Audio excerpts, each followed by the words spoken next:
We welcome you to the USL Championship on ESPN from Cardinale Stadium in Seaside, California. It is an all-Californian affair. Monterey Bay and Orange County, 2 points apart on either side.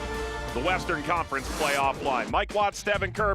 Take a look at the Monterey Bay starting lineup. Biggest surprise, you'd argue, is in goal. Has to be. Samuel Gomez comes in for Nico Campuzano, picks up an injury.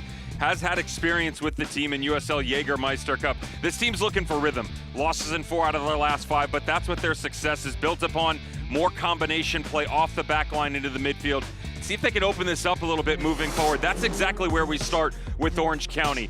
They are experiencing their best form of the season. The reason for them is they've started to really find balance. This team was possessionally based, then they started to become transitional. They're sitting right in the middle. In order for them to take that next step, we're looking for combination play between Stephen Kelly and Usman Silla on the late arrivals into the box to really give this attack a spark.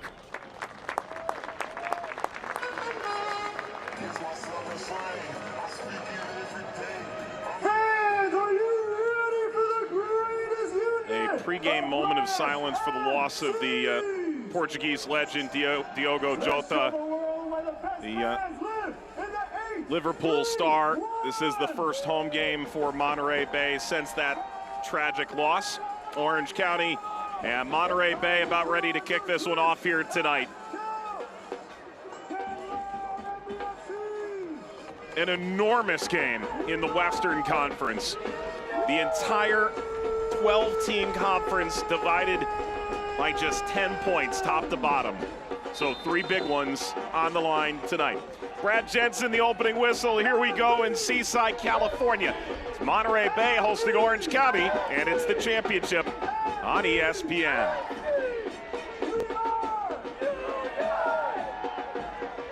Devin, sometimes you get to the middle of a season and here's Monterey Bay chasing into the final third. It's offside.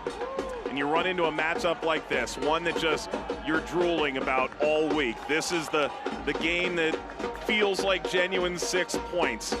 Feels like with 2 games in the rear view already this year, Monterey Bay won both. A little added in it too. That should make for a pretty fun matchup. When we talk to the coaches, it sounds like there's going to be moments where both have the ball, moments where both want to stretch it. We're going to find out how quickly they want to hit the gas. Say, how many moments can you create, though? That's probably the biggest question mark for me right now with these teams, that defensively we've seen some quality sparks, but those haven't really matriculated going forward. Some of that has been due to poor form, yes, but also injuries that have really decimated squad selection. Both managers saying that they don't necessarily feel like they've been tested into their choices into the team sheet. And this is the time of season right now, Mike, where you don't want to have that conversation. You want to be saying, here's my 8 or 9 best, and trying to figure out where you fit in the other 2 pieces. That spells opportunity for both teams tonight. Ball slides back to Gomez. They love his distribution. Brewitt runs it out. Orange County, a win takes them to a tie on points for 5th in the Western Conference.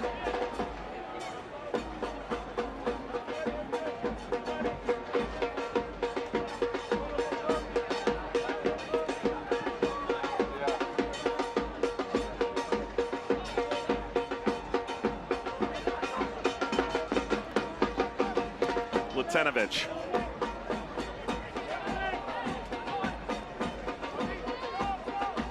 Bounces out to Zubac. Has the support of Cameron Dunbar. Electric winger. That'll carry him off of Garcia for a corner.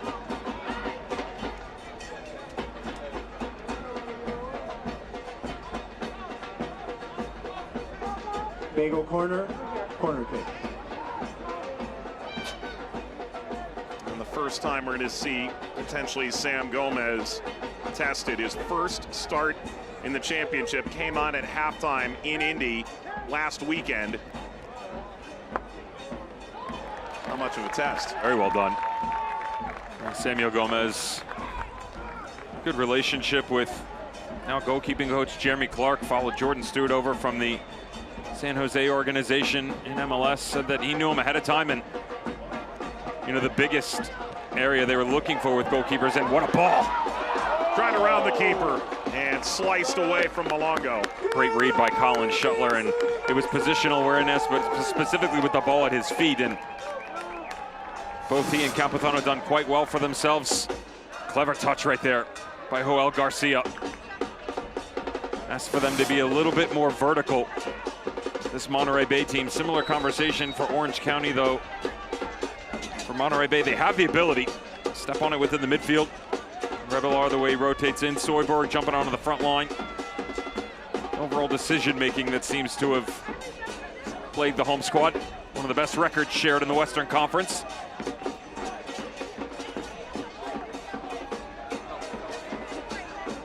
There's Colin Shuttler. Only a couple clean sheets this year, but Orange County, 3 consecutive clean sheets, all competitions. Something to hang their hat on. Was definitive in their late run into the playoffs last year. All lobbed across, speared out toward goal line extended.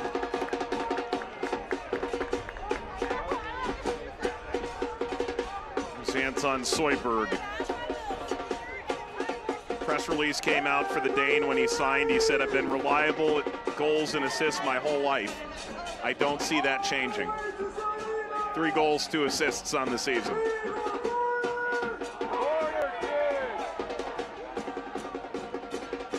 Gets the return. Moby Fair. Craft service nodded away. Fair once more, one of the holdovers from last season. Revelar tries to get beneath it. And circulates another cross through.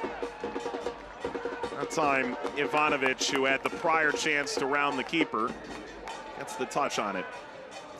Select is proud to be the official match ball supplier of the USL Championship. From the Academy to the big leagues, Select is there every step of the way.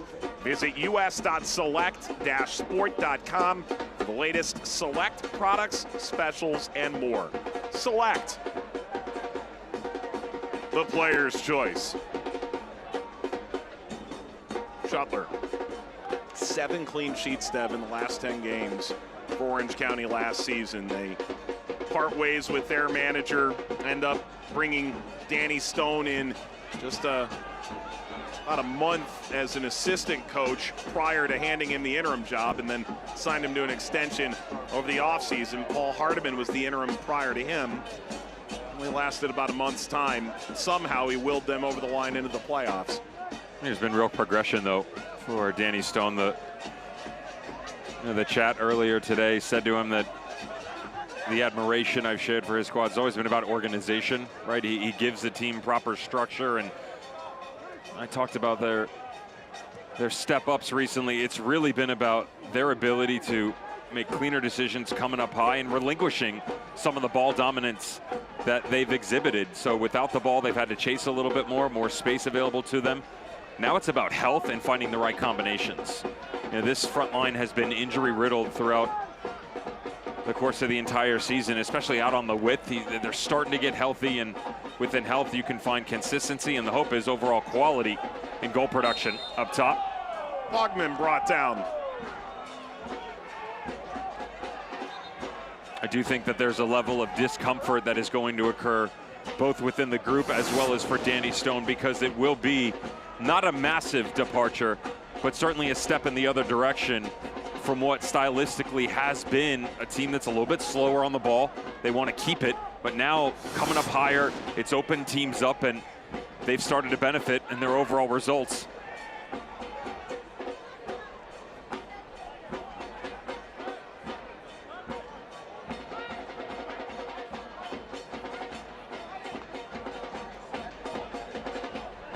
Been a marginal limp that he appears to have run off. And a free kick to Orange County in a pretty dangerous piece of seaside real estate. Curls that up. Gomez able to dribble it back.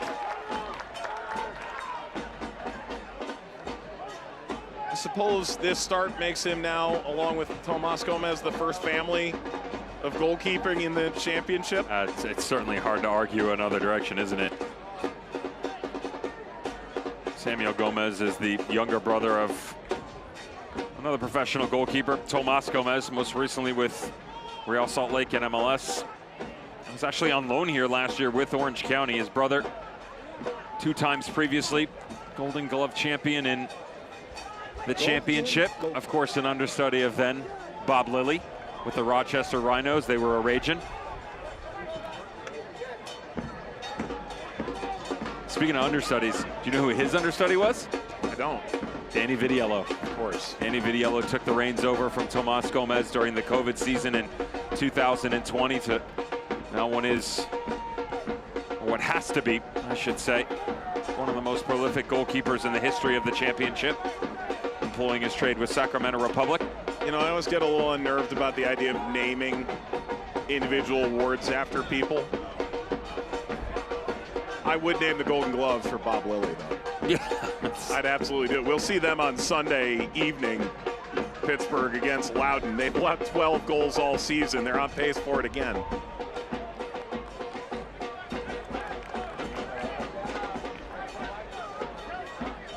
It's either that or we'll give him the Golden Playmaker. Here's Jordan Stewart. He is the first-year manager after a run the tail end of last season, coming in from the San Jose organization, played at Leicester and Watford in the Premier League. A totally rebuilt roster this season. They got off to a fantastic start, hit a bit of a lull of late. Charging, firing, Longo into the stands.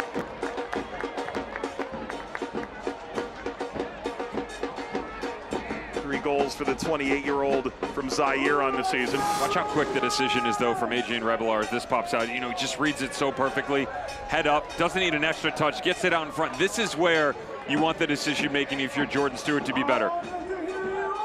Some of the best assets that Leon Malongo has is about speed. He's got to get that ball out in front of a run. He cuts back to the inside sooner. He's going to have a lot larger of a runway to step into. Higher quality opportunity as well instead of pressure on the defender. Post header speared out. The deflection for another corner.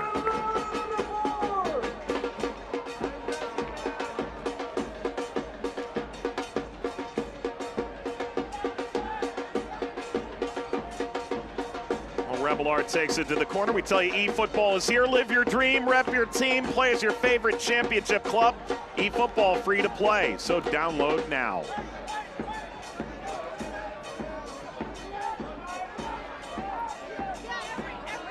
Ivanovic scooped back across, speared down, rolled toward frame by Muir. And Ivanovic couldn't get it any closer to the goal line, snagged by Shuttler.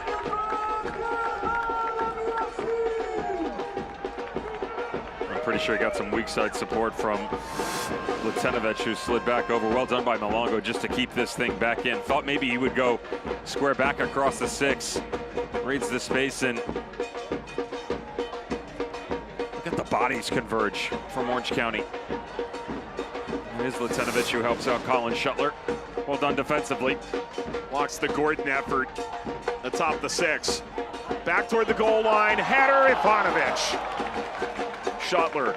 Orange County taking on a bit of water here from the Union of Land and Sea.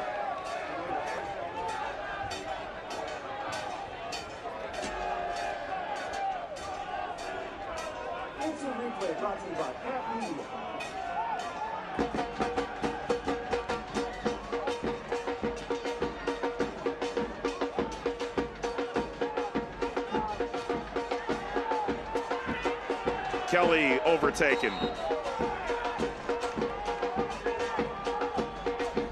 And a free kick, Monterey Bay. Kelly, newcomer, signed at the end of June.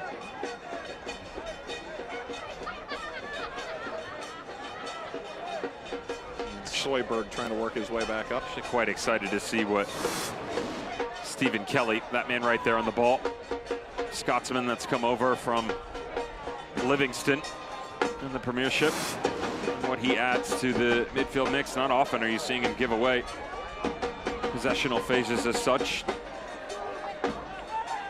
Clean in his decision making, good coverage.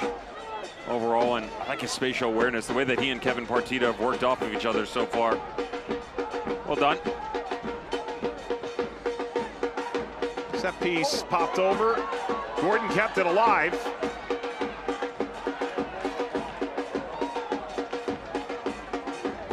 Jordan Stewart have to be pleased with how this group has started.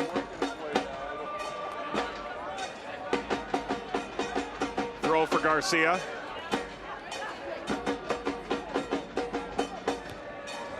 And Garcia snaps that into the bleachers, and it did take a touch. So another set piece for Monterey Bay. Well, Garcia was at the town alongside Jordan Stewart, one of the players he was most familiar with, coming over in an offseason loaded with change. From Salinas, he has to stay close to home. Soyberg. Ball across toward Fred Shuttler. Slaps it away. That is Fonguk coming across the face of goal. The service itself hasn't been overly direct except for this one. Everything has kind of been a back post run, trying to redirect. The first time we've actually seen them go right at the top of the six and nearly able to find the near post. And Shuttler will quell it this time.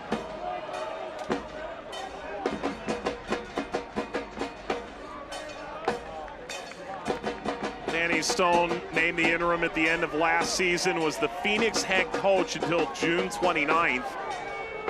And just 3 months later, he's leading Orange County into the playoffs in the final weeks of the regular season.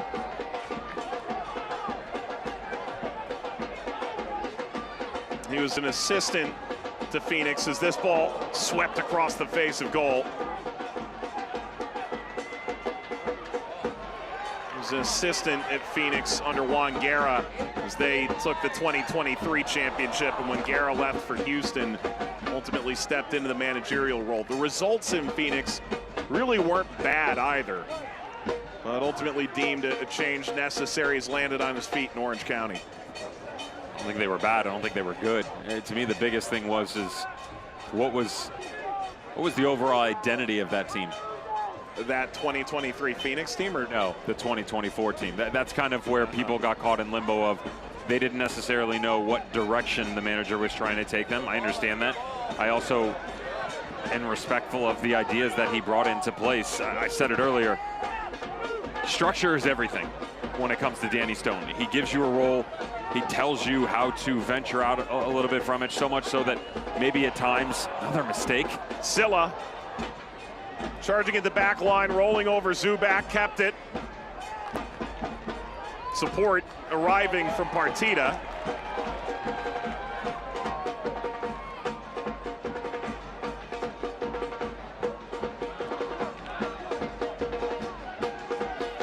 Where I was going with it, Mike, was maybe at times to a detriment to the team.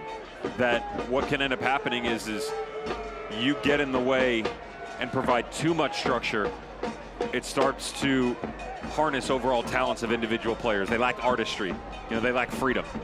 To me, that's what I see the most out of Orange County right now, where he's loosened that up a little bit. Probably went too loose and then pulled it back to now defensively, you're able to keep some of the most informed or most impressive attacking teams in the league at bay, coming off the 0-0 against Loudoun, right? They did very well the game prior in their Jägermeister Cup match against Sacramento Republic.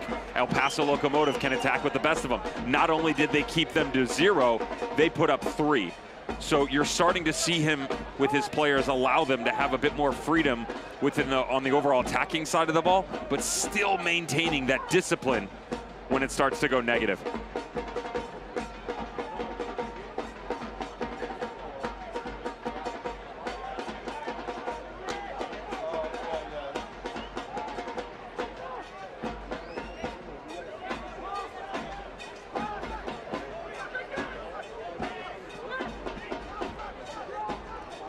Monterey Bay among the best in the league at home this year. To be fair, they are among many friends. In the West, at least. Yeah. Maybe more so than I ever remember. This never happened. Yeah. Currently have 5 teams in the Western Conference who are sitting on 13 points. At home, yeah. There are 12 in the conference overall.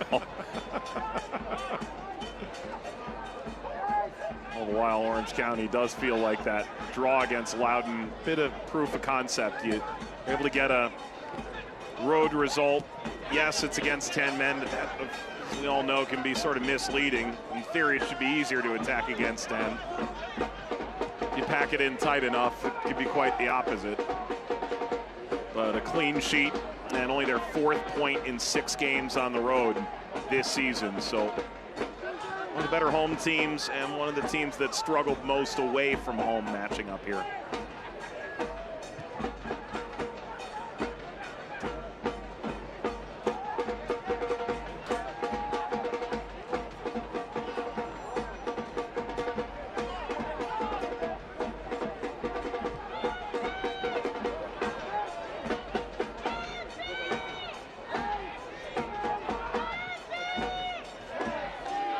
Here's Dogman.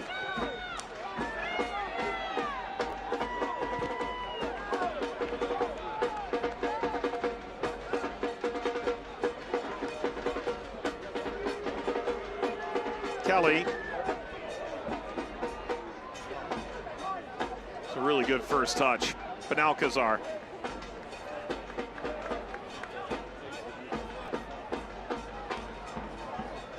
Out tonight, Elijah Paul from Monterey Bay, dealing with a bit of a groin knock. He's unable to go. Biggest name for Orange County in terms of recent news would be the loss of Liam McKinnon for the game tonight. And as Devin mentioned early in the game, Nico Campazano, goalkeeper from Monterey Bay, unavailable, leading to Gomez's first start. 20 minutes in, Monterey Bay have had the lion's share the opportunity in front of goal, but it's Orange County starting to find their way. Sella.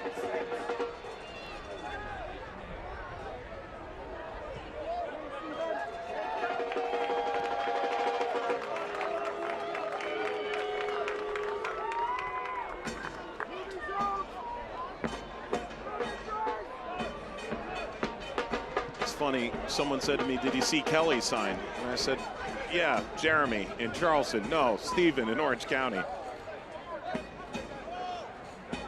Transfer wire was a little bit hectic last week. Rather 2 weeks ago, I guess.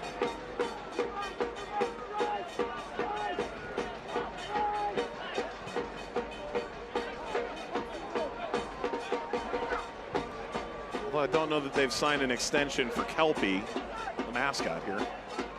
Dogman chips this across. Kelly, he had a clearer path to goal than maybe he thought.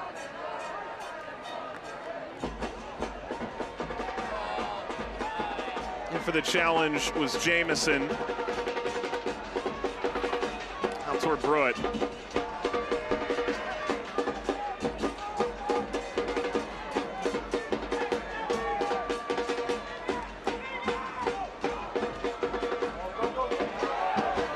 Turned over here, Ivanovic unable to play through for Soyberg. Trying to stretch him behind with Jamison. That didn't play, and this game has gotten stretched.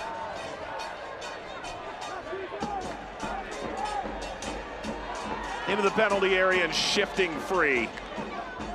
Won't go no further.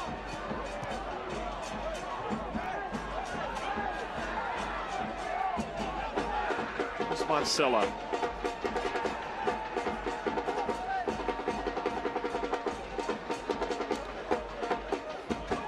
USL on ESPN2. You can watch July 18th. Eastern Conference rivals battling it out. Detroit City, Pittsburgh Riverhounds. Big time fight to grab points, move up the standings. It's Friday, July 18th, 7 p.m. Eastern on ESPN2.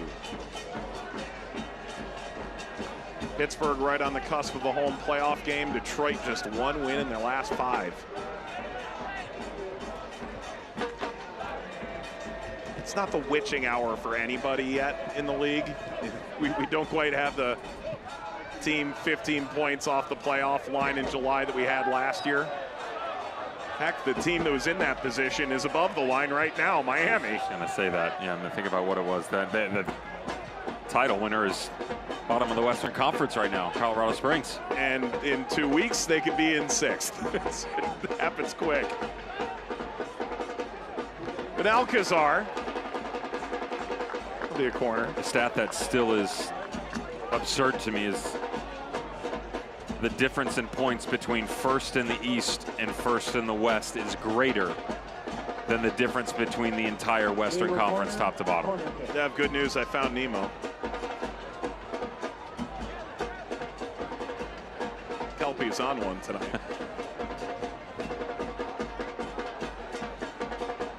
I'm sorry, that was very poignant, and I just... Service here. Way by Muir. And Orange County bashing in the box through Brewitt.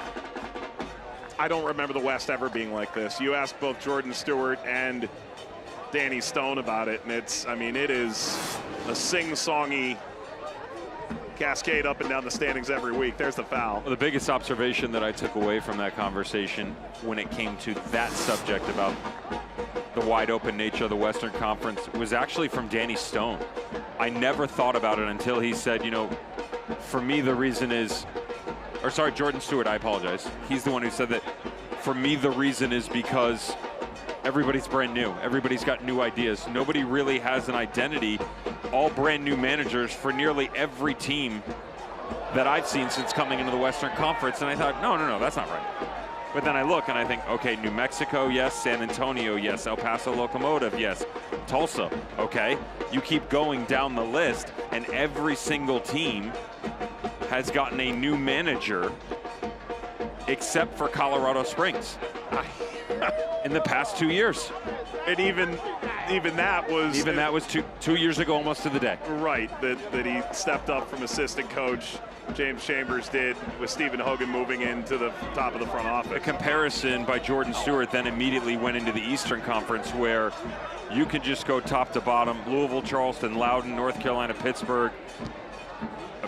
Your outlier would be certainly the guy like Danny Dicchio who's been there for 2 years. We have brand new coaches within the league for a team, but the majority of what is in the Eastern Conference, 3 years plus, easy. Yep. Halftime we'll tell you about the newest head coach in the championship, Tampa Bay, bringing in Dom Casciato from Union Omaha. Talk about a home run hire. This will drop in for Ivanovic.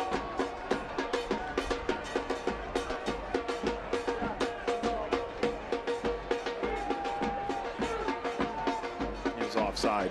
By the way, what do you think of the new land kits? Oh, big fan. Yeah, big fan. I thought they did very well for them. Color scheme is delightful. Leave it to Charlie to put those kits out, right? Charlie's done wonders. Never really had the biggest following, nor was I the biggest fan. This has nothing to do with the fact that we work for the championship. Yeah. Their stuff is great. I know. It's so wide in range. You know, a lot of Liga MX's team have been involved in them as well now. Great gear, comfortable. I'd like them progress a little bit further in the shoe game, you know? Outside of that, everything is heavenly.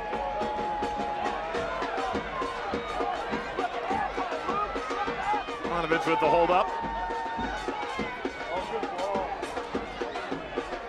Garcia.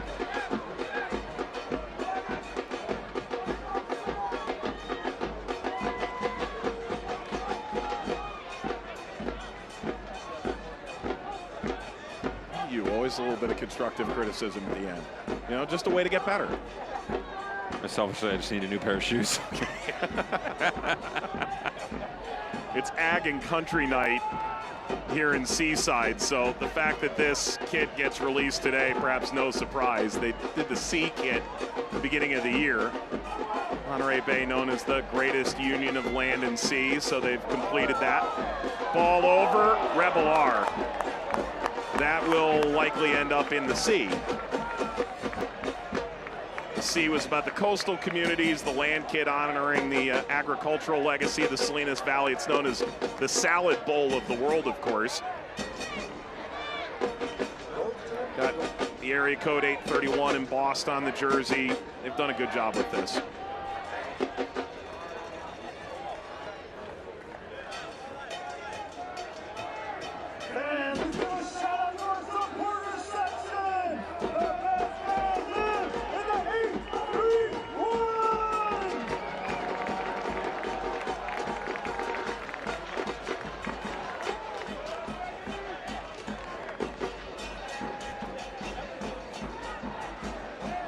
Approaching half an hour.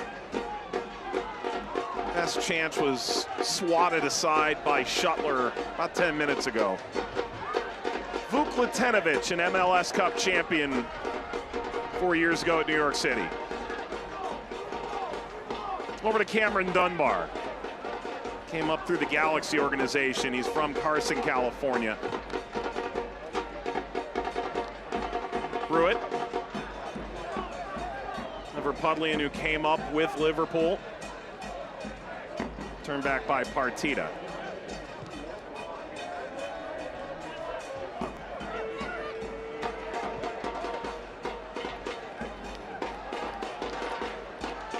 Logman inside. Silla shoved off the ball. Ivanovic did well to come back, keep that for Monterey Bay, and they're off to the races.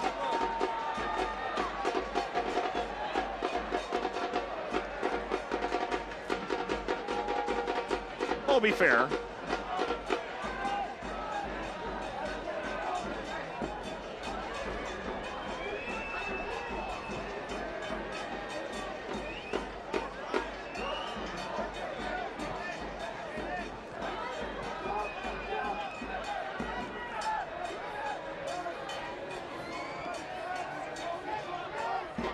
Muir.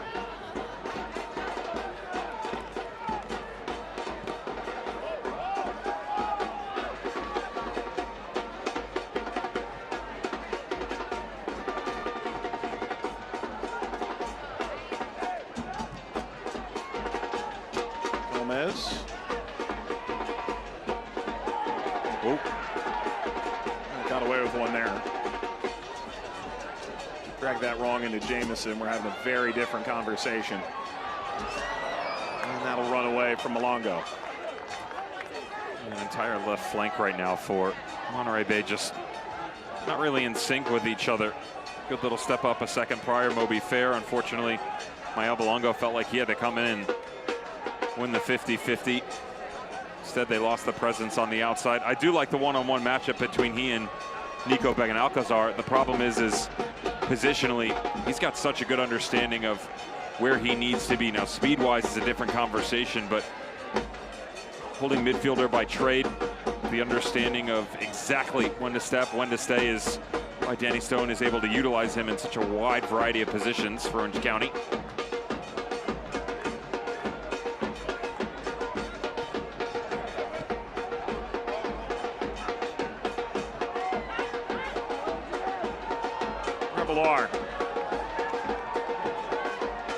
It's a harsh step, but ultimately found pay dirt.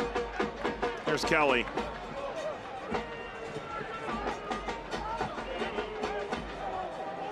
It's an inversion here from Bryce Jamison. Ball knocked away from behind. Keeper came out. Gomez did not make contact with Zubak. That was nearly as beneficial a bounce as you're going to find.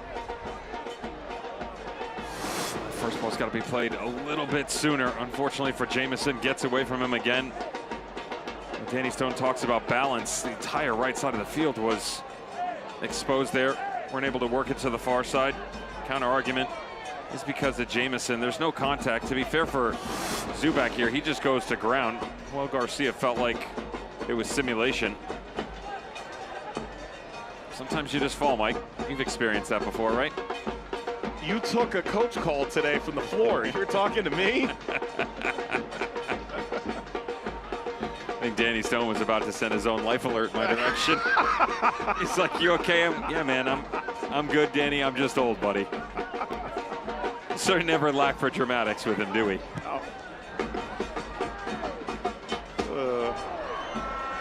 This ball has fallen in and can get up. Running the end line and tapped out by Kelly. Well, if you want to catch this action in person, we remind you that soccer season is here. SeatGeek, the official ticketing partner of the USL. Get all your USL tickets and more from the #1 ticketing site, SeatGeek, your ticket to great seats.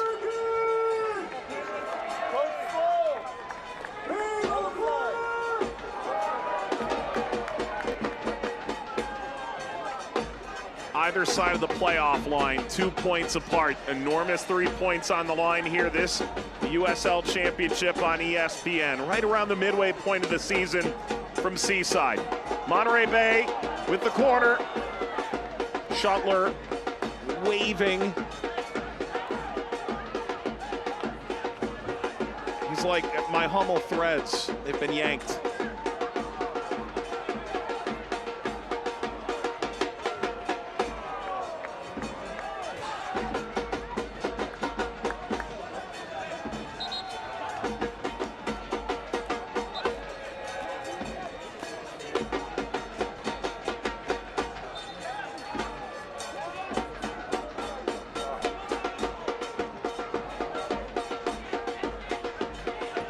Skims up from Dunbar. Revelar.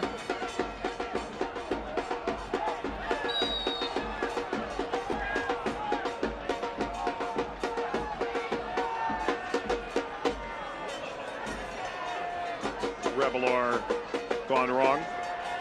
Andrew Revelar actually went to school, 4-time all-conference selection nearby at Cal State Monterey Bay.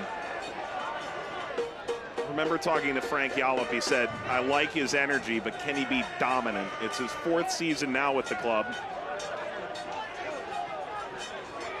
Yallop relieved his duties midway through last year. And a stoppage here for Orange County. With that blast from Revelar into the back of Kevin Partita.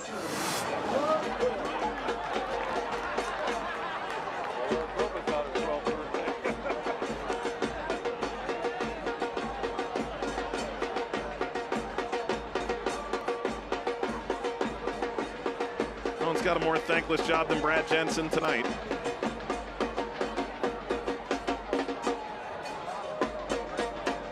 I suppose it could be Andrew Hanks, too, the 4th.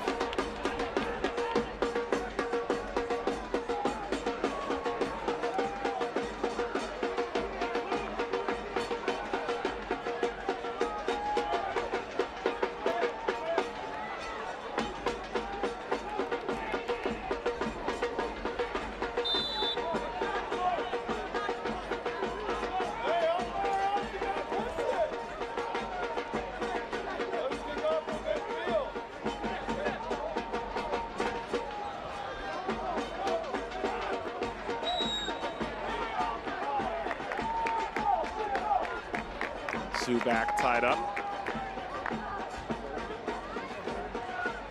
Devin, we are a decade into the Ethan Zubak experience at this stage. Came up with Kurt Anolfo at LA. And for him to have one of his better seasons 9 years into the gig last year, the expectation has to be double-digit goals. I think term efficiency, effectiveness, been central to Orange County right now. Zubak's really their only option in the 9. Ball in here to Dunbar. Dunbar angling across. Jamison getting up to the end line. It definitely has to be 10+ goals. There's no doubt about that. Your hope is obviously always that you're going to be somewhere between 15 to 20 to really give your team that kind of shot. The success for Ethan Zubak has always been about supporting cast down underneath them and what their profiles look like. They have that for Orange County. They have speed. You want to be able to open the game up. One of the things that happens with Ethan Zubak and a lot of strikers, to be honest, is they get frustrated, they start searching.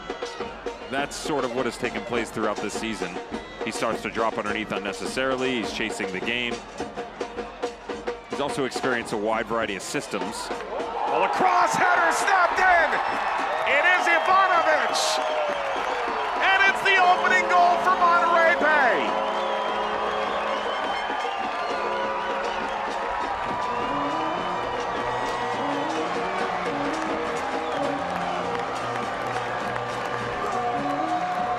It's about Anton Soyberg. Watch him hold possession atop the 18. He gets 4 separate players to then move an entire back line. First ball does it, no one reacts, but everybody starts to jump up, and instead, you allow this play to stay alive. Poor marking on the back post. That's simple. Dogman pushes him forth. Latenovic doesn't hear the shout and instead starts to get aggressive to come attack the 6. Dogman can't relax. Shuttler has no ability to step in, and instead, Ivanovic, easy peasy, on the back stick, easy for him to put it away in the opener.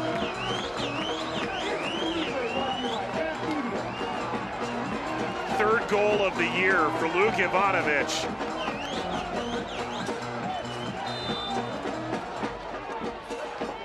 And Monterey Bay has gone ahead tonight.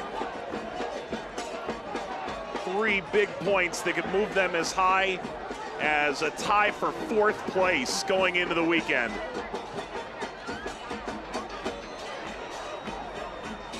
Unbeaten when they score first this year.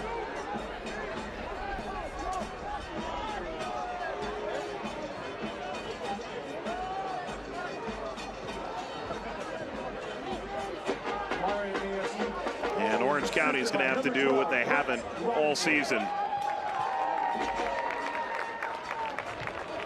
Manage at least a point when conceding first.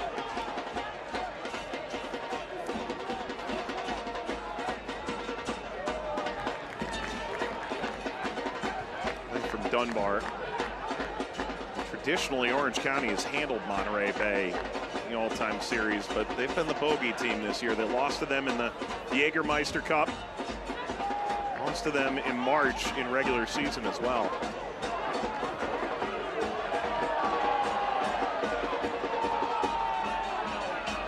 That's an interesting one right there. The reaction or the... I don't agree with the challenge itself. Ball in, checks up on the turf. That by Gomez. No intent to play the ball whatsoever. Leads with the shoulder, doesn't create contact on the actual shoulder. Does it make sense to let him play on?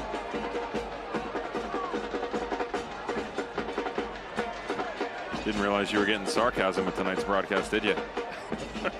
No. Usually I have to pay extra for that.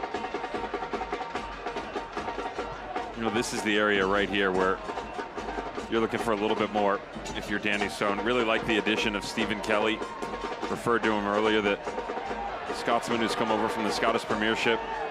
Experience with Livingston, Glasgow Rangers. Just the ability to stretch the game a little bit more, Mike. And when it's compressed like it just was, you need one of those pivot 8s within the midfield to start to step up high, especially with the freedom that you give Usman Silla just underneath Ethan Zubak.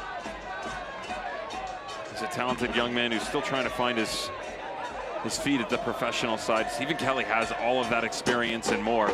And Orange County is just one of 5 teams in the entire championship that don't have a goal scorer in the top 25. That is their main reason. Everything's deep lying in nature or advanced. You need someone to bridge that gap in the midfield. It's got to be Stephen Kelly. Grant Robinson pirouettes around. And you think back to the title-winning team in 2021 for Orange County, they had some of those options in midfield. A lot of guys that, plural, chewed up a lot of ground. Ivanovic! This man is in the Facial Expression Hall of Fame. He's got a goal. He got close to a second. Much like we saw Soyberg on the opposite side. Watch Rebilar here in his decision. He held the center back for a second, gets Brian Dogman to hold.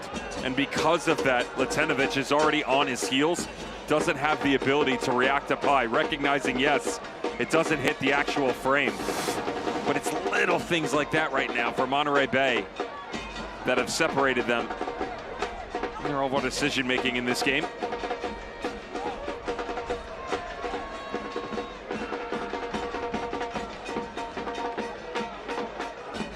Monterey Bay could tell you a week ago in their loss at Indy, they gave up the goal to Aiden Quinn in the 8th minute, but it was the penalty of 45 plus 11 to Jack Blake that really took the wind out of their sails into the second half. They have a chance to do that to Orange County. They could also let them off the mat.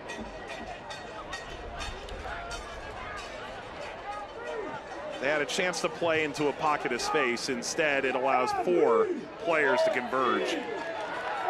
It's just sort of been that way for Orange County tonight.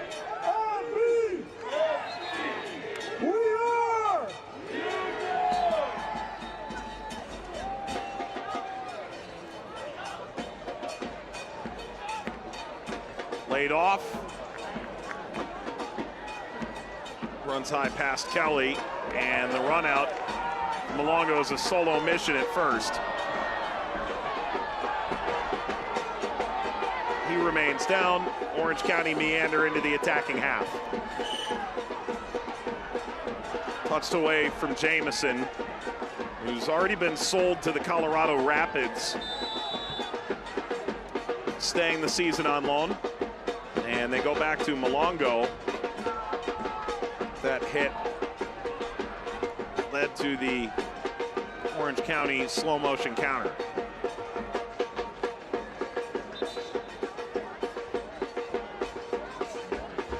It certainly felt like there was contact in the moment, though. I believe it was Tom Brewitt who was the antagonist in this situation. A quick little cut back to the inside. Not sure as to whether or not he caught the player clean or not. That doesn't seem to be clean. Right into the torso.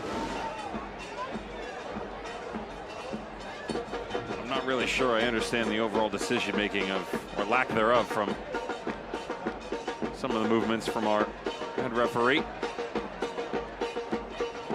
How about we take you back to the goals? Malongo is helped up. Luke Ivanovic. And he's got more props than Carrot Top. By the way, Malongo makes his way off. 28 years old, from Zaire, fled civil war, went to Malawi for 10 years, resettled as a UN refugee in Massachusetts at 17. Makes it into the college game at Salem State, transfers to UMass Lowell in Division I. That earns him a spot in New England in 2020 with their MLS Next Pro side. Dodged through NISA for 2 seasons, landed in League One at Chattanooga Red Wolves, scored 9 goals over the last 2 years. Has shown really well in his first year in the championship on the whole.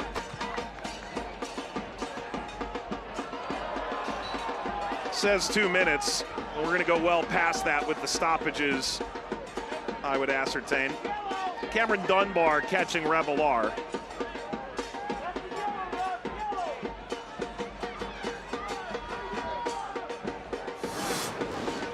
Overall right now, if you're Danny Stone, head coach of Orange County, there's going to be frustration. Certainly by the lack of opportunities that haven't been on the attacking side of things. We're now approaching halftime, just the 1 shot, none of which have been able to hit the target. No overall chance creation, and pretty much everything on the outside. Haven't been willing to play direct up over the top into space. Haven't reset the defensive lines, and he would be the first one to tell you they've also made a massive mistake defensively that have cost them, at least after the first half of play. They haven't been great going forward, but that chance that was Monterey Bay that led to the opening goal could have easily been parried aside. If you're Jordan Stewart, you dominated possession, you were able to create, you were clean on the ball, you're still not happy enough. He's going to want more aggression out of his team in the second half to chase another. Well, you can understand the frustration on the face of Danny Stone at halftime. Ivanovic with the opening goal in the 39th minute of play. Very easily could have had a second here in Seaside. The fans making their way into Cardinale Stadium for this Friday night affair. A couple California teams matching up for the third time this year. Jordan Stewart's side, Kelpie too, have this to celebrate. Ivanovic the go-ahead. We tell you about Tampa's new coach when we come back.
It is a dynamic first half here in Seaside, California. Monterey Bay with a 1-0 lead over Orange County, leaving Orange County fans saying, bruh.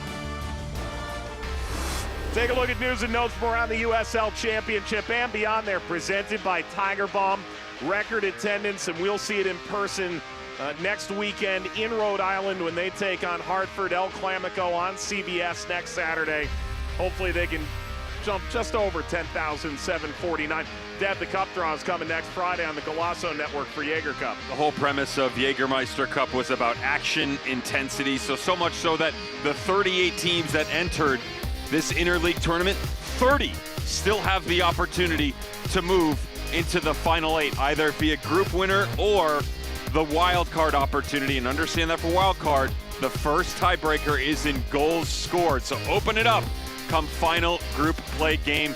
But the big news is about Dominic Casciato and his opportunity after all the success that was at Union Omaha.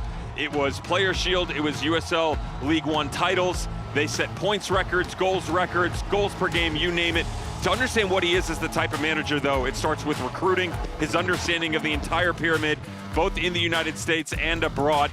his IQ, the ability to attack in such a wide variety of ways from a game plan standpoint, so that when you combine those two, he gets players that are flexible. He understands how to get the best out of his players. The players want to play for him. He's that player-type manager. So you see continued success. You see his evolution. He wants to defend. He wants to attack. This is the most well-balanced coach in League One. Can't wait to see what he does for the historic organization in the Tampa Bay Rowdies.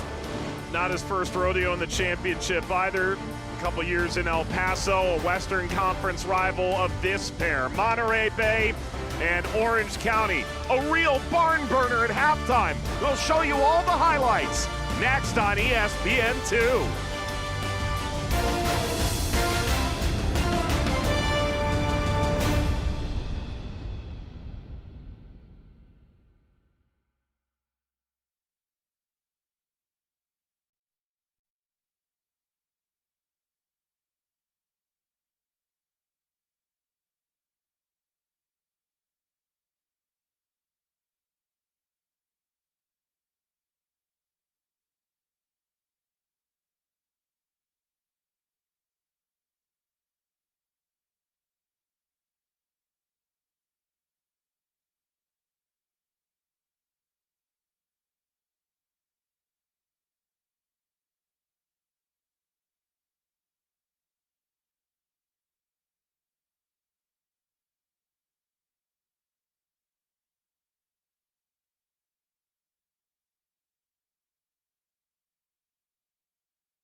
Who couldn't love a face like that?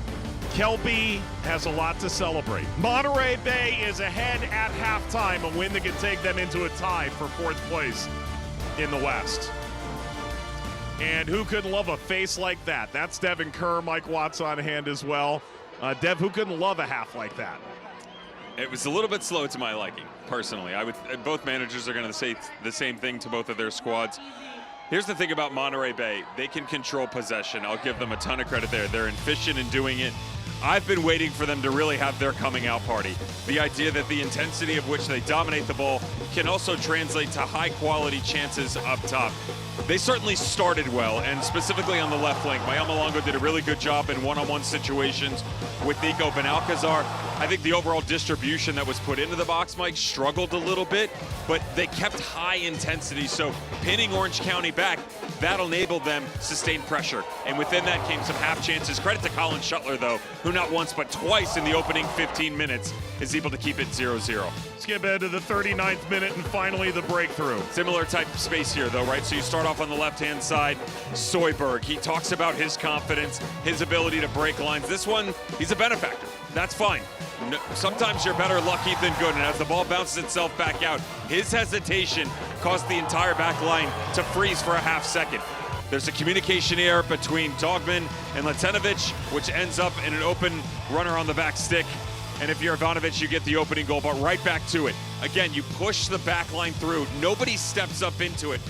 There's a real issue right here, right now, between the back four and then Kevin Partita and Stephen Kelly. As much as they're trying to play high, they're having trouble staying connected down underneath and letting runners through. Meanwhile, this is halftime, a seahorse race with some very dirty tactics at the outset.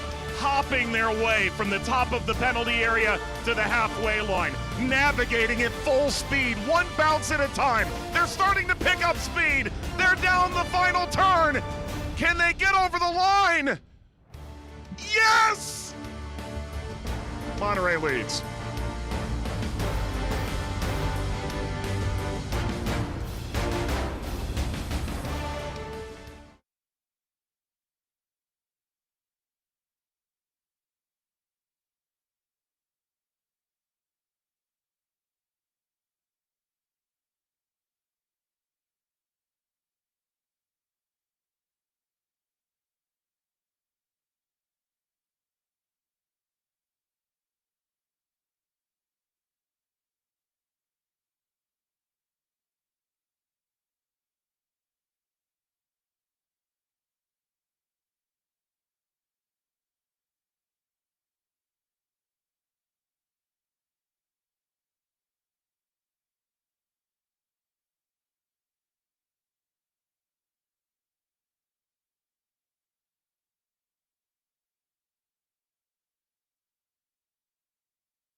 We are coming to you from the Kelp Fortress in Seaside, California. Cardinale Stadium, guarded by that mythical figure. Exciting the fans, enticing supporters. Nemo attached to his skull.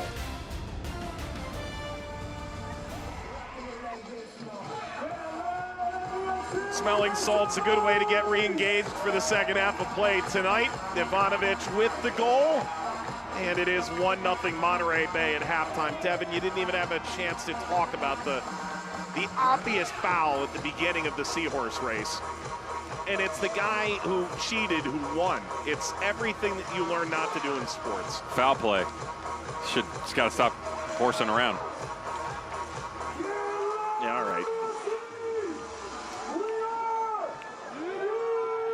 Chris Hagart coming in at halftime for Orange County. They'll try and reestablish themselves here in the second 45.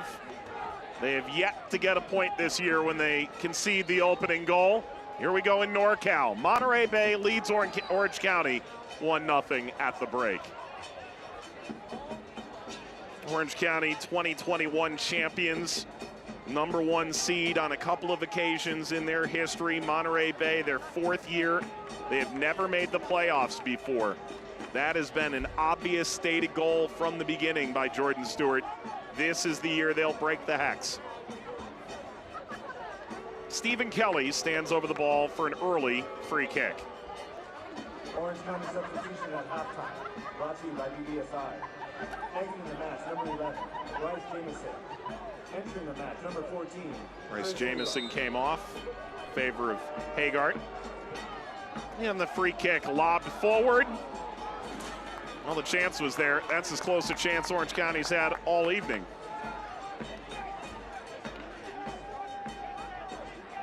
It's a pretty teasing ball by Stephen Kelly. Not sure exactly what the miscommunication is. There's contact for sure.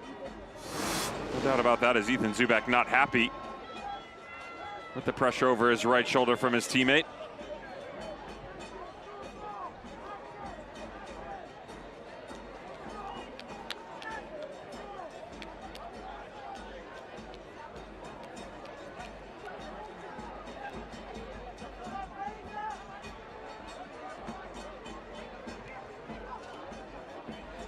Over to Latinovic. Can't watch the match? Turn on Sirius XM FC 157. It's North America's only 24/7 source for engaging soccer talk, including USL All Access on Tuesday nights, plus live matches from the USL, MLS, Premier League, and more. It's all on Sirius XM FC 157 and the always new Sirius XM app. So over the line.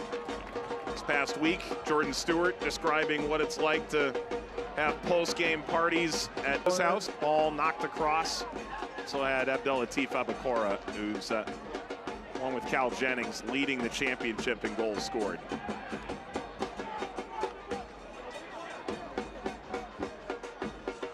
Good interviews on All Access. Also available on the USL YouTube page. Partita.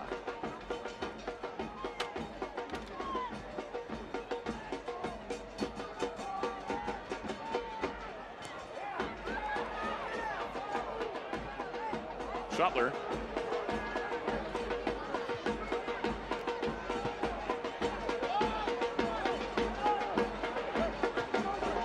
Fonguk.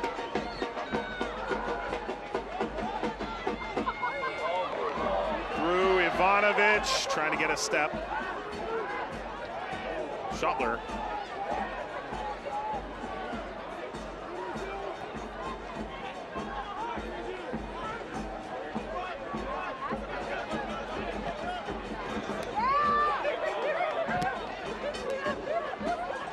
Finds Dunbar.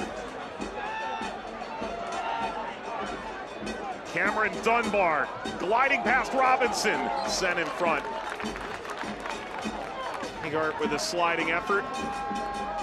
At his best, Cameron Dunbar can fly, man. It is still so interesting to me to see what this young man is capable of. The little windows that he's able to operate through, ball at his feet, 100 miles an hour, real quick. When he was at a standstill, nearly. The tracking run of Chris Hagart, great move. by Cameron Dunbar. Came up through the Galaxy, ended up in Minnesota most of 2023. You know, it's interesting when you've got guys like Dunbar, you've got Jamison, you've got these wingers that can be so explosive vertically, but also give you a decent amount of burst in small spaces. Jamison certainly has a lot of tools in his bag, and at 19 has played a pretty large role from a really young age with the group.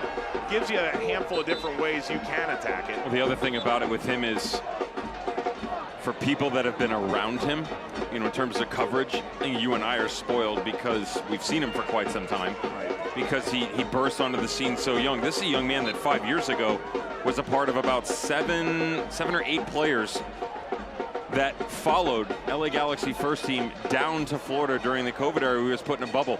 That was a very select group of either academy players or players on a two-team contract that, because of their quality of talent, they were willing to travel down there with them, training for the first team on a regular basis. That's the type of player and quality that you get. Now it's about consistency. He's dealt with some rough injuries that have messed with his confidence a little bit, but what you just saw right there, there's no doubt whatsoever he's got what it takes to do it at a high level. Dunbar is still only 22 years young. Swept ahead, and maybe there's a chance for Sumac to equalize for Orange County. Their first shot on target hits pay dirt.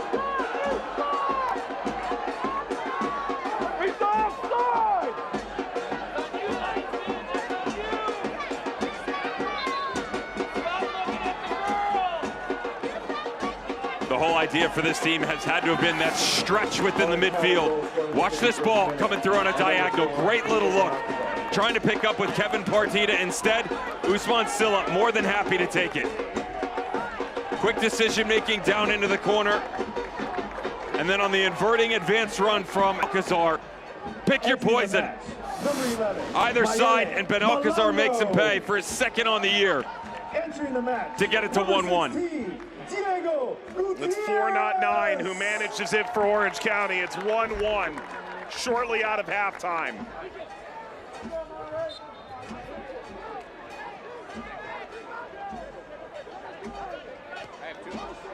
What was the comments over halftime? Sometimes better lucky than good. That first ball by Stephen Kelly that is trying to find link-up play and instead skips a beat from Kevin Partita directly into Usman Silla. Right place, right time. And that's what it's about for this midfield trio that have really found a nice rhythm to start the second half here.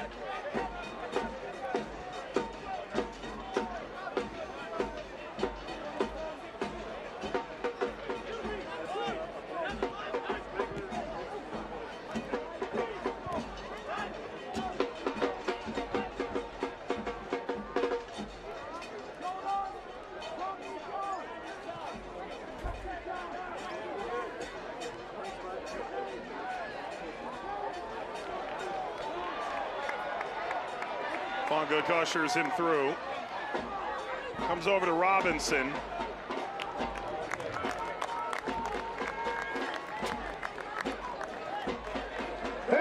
Gutierrez came in at the stop. We have our corner kick, and I want you to be real loud.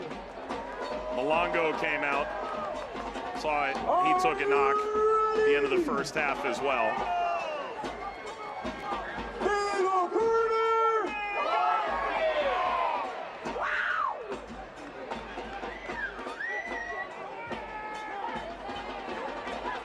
Speared away by Orange County. Second chance at this for Gutierrez. Curls this across and the header goes home. Anton Soyberg reinstates the Monterey Bay lead.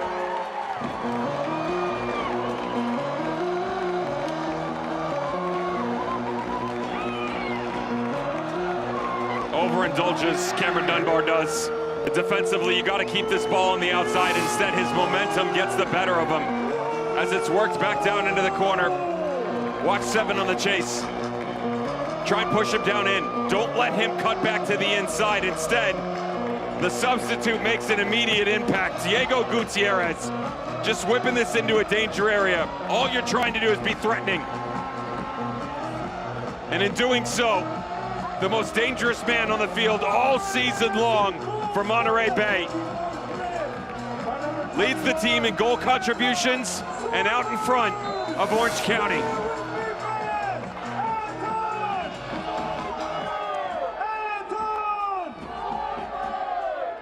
The big ticket off-season acquisitions up front for Monterey Bay, both tallying tonight. And Monterey Bay 2-1 ahead again.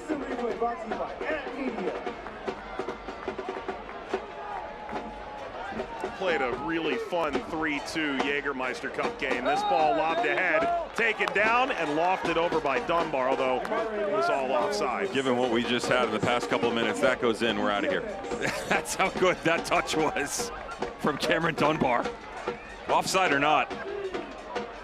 Very impressive from the youngster trying to make amends for the mistake that just was.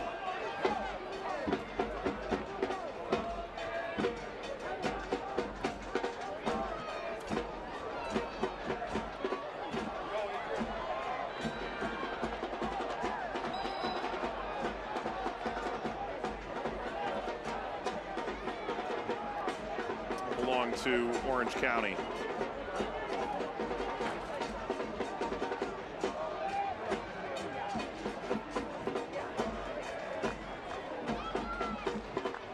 Their 15th year, Orange County. 4th in the league in shots on target per game out of 24 teams. 16th in goals per game.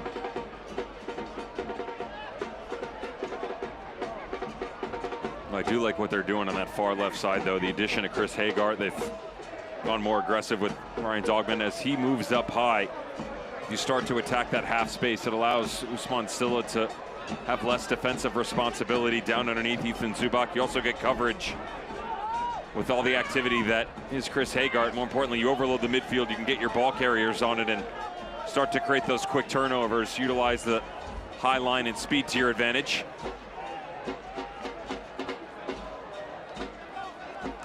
Robinson, Fair,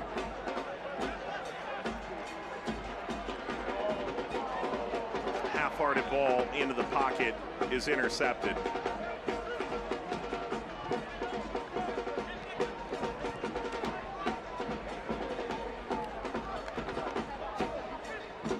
Devin, how significantly does Hagar for Jamison change the dynamic of this game? The halftime sub for Orange County. Look, you become less predictable in the sense of you don't have an out-and-out dedicated winger. It puts more pressure on Ryan Dogman, but I just talked about how it affects the midfield. And my question is now is, can you make sure that you're still utilizing Cameron Dunbar effectively? Because as you invert, you get moments like this. That's a yellow. What you're seeing now is a little bit more left side heavy in the build. They are the benefactors of it, though. So you stay the course here. Don't allow frustration if you're Cameron Dunbar to boil over. Stay on the outside. It will eventually make its way to you, and you don't need to chase the game because you have such good players tactically in small areas. Partita, Kelly, Hagar, and Silla. That quattro within the midfield, quintuplet, done really well to work off each other when you bring Dunbar into the mix, but he's got to stay outside. Swanguk just grabbed his 3rd yellow this year. Over 200 games in the English Pyramid, most recently sent out on loan from Ebbsfleet, where he had fallen out of favor. 27-year-old excited for a new challenge. All the while, Orange County's new challenge to find another equalizer. Jeremy Kelly played a peach of a ball right out of halftime off the set piece. And with a different look here. Partita plays outside, lofted across, and the header in, out, and back into the hands of Gomez.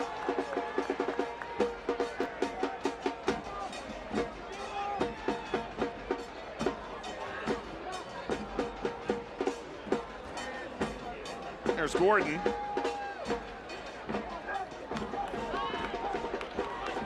Flicked along, Robinson, that's broken up. Jordan Stewart, a few years ago, probably would have gotten into that challenge.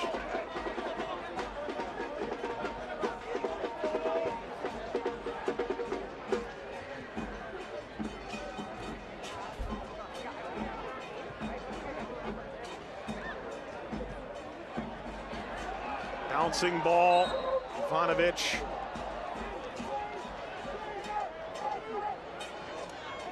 USL on CBS kicks off July, a hot showdown in the championship's Eastern Conference.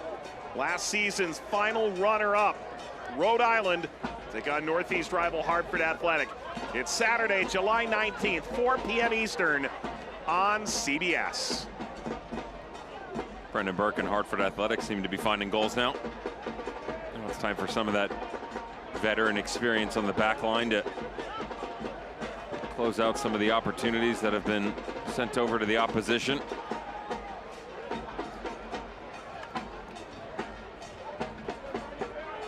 You excited for El Clamico? I'm excited to find some clams.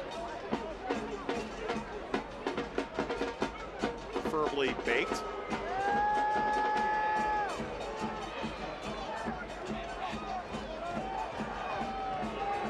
Casino?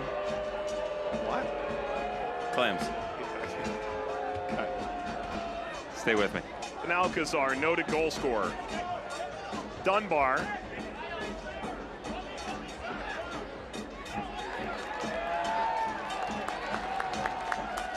I think we already have plans in Providence on Friday night. Lucky for us.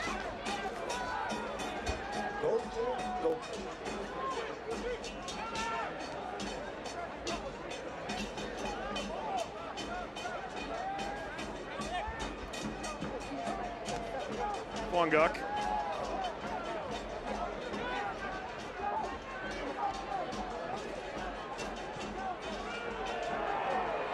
It's a big collision from Ho Garcia.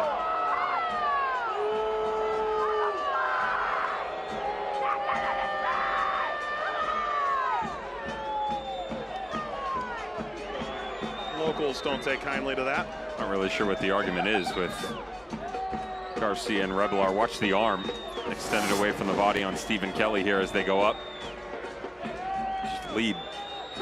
Again, whether before the challenge or after, you cannot extend in that fashion, certainly not in front of the referee.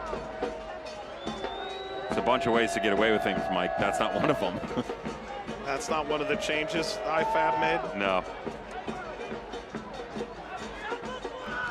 And Alcazar started to extend down the line. Instead, it's Dunbar.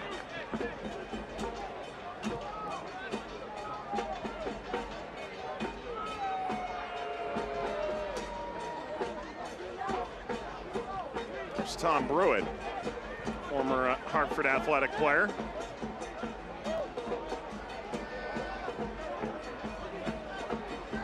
Was connected to Hartford by boy genius head coach Harry Watling.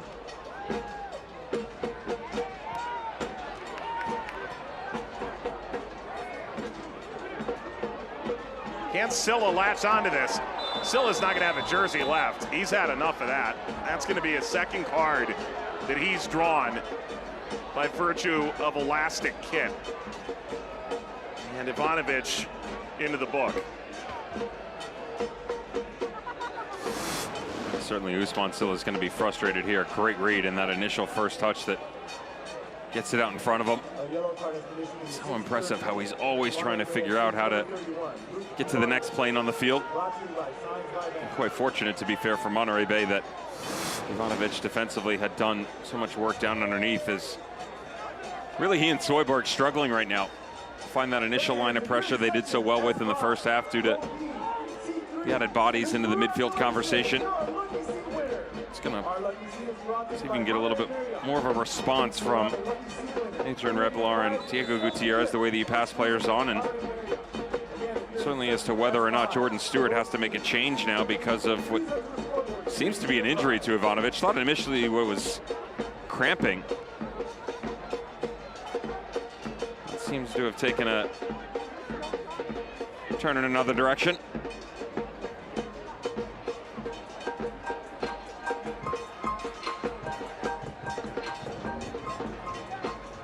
looks like Monterey Bay may have to make a change here. So you could just ask for Usman Silla's jersey, or you could try and take it by force.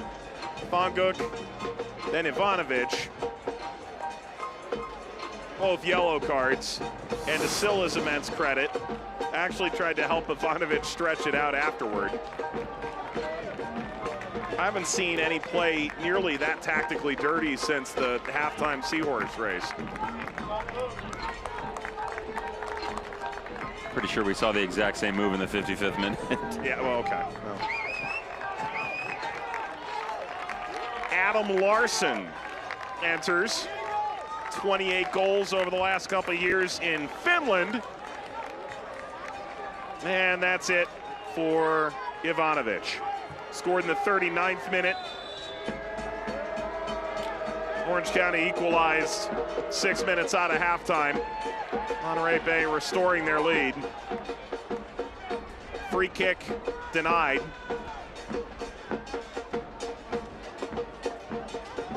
Rebelar stayed in front. Speared away by Soyberg. Monterey Bay sees substitution in the 66th minute. Lit up the Faroe Islands last year. Number 31. I was amazed. You really sit down and look at all the regions of the planet that Monterey Bay built this roster from. Usually there's a pattern. There's really not. England, Oceania,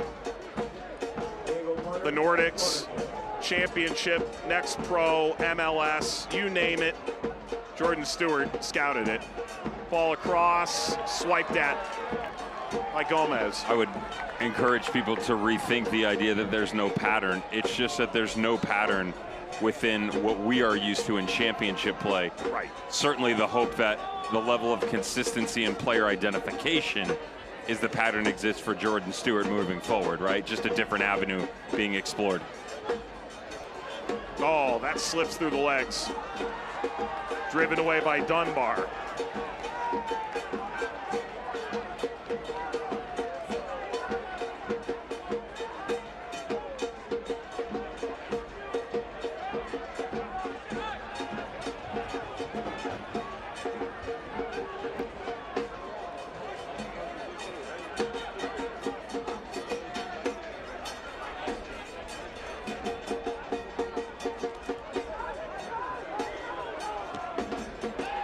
Gordon.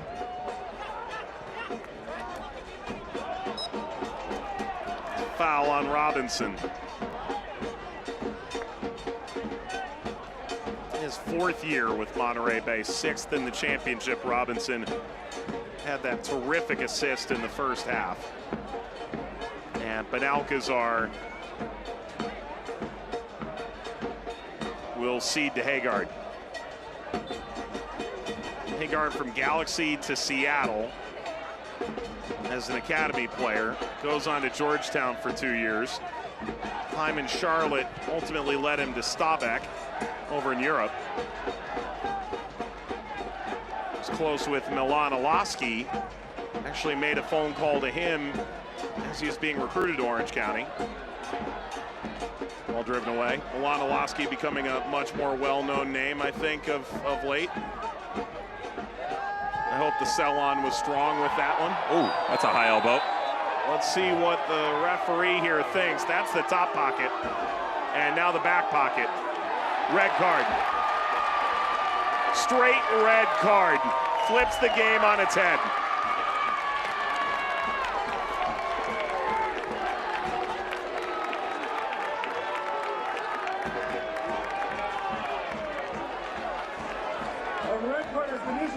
And he's asking, but there is no VAR in the championship. The call's the call. Yeah, you know, the thing is that the arm was always away from the body. I don't necessarily agree with this here, Mike, and here's why. To me, the arm's not flailing towards him. He's not throwing an elbow there, Stephen Kelly. He's got his arm high. It's in a position extended away from his body. To me, he's trying to move in front, and the arm's high. That's it. He's not throwing an elbow trying to cause harm to the player. Foul, yes. Yellow card for sure. Straight red, that seems harsh to me. And if you're at the referee's vantage point, you see that elbow come up, make contact with the side of his head. For sure. And I think that's all. But that's also why you immediately come and have a conversation with your fourth official and your assistant referee who are standing right in front of the player. That's the argument being made right now with the fourth. That's exactly what Tom Brewitt is saying. He said he's got his arms out to his side. He's trying to defend himself, which I can understand the positioning, and I don't think you're wrong for what the referee sees, but that's why they call it a refereeing crew.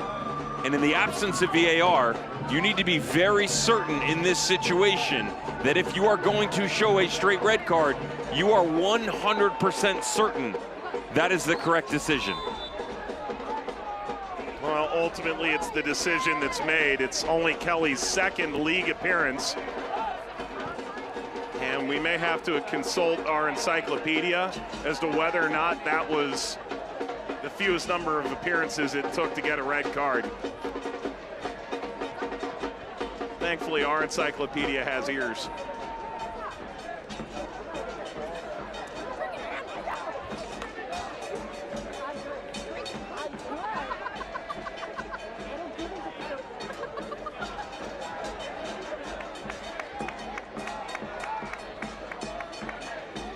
The great start that was Monterey Bay in the first half had taken a back seat to the tactical response by Danny Stone. Never worrying about change, the manager is. He takes Bryce Jamison off.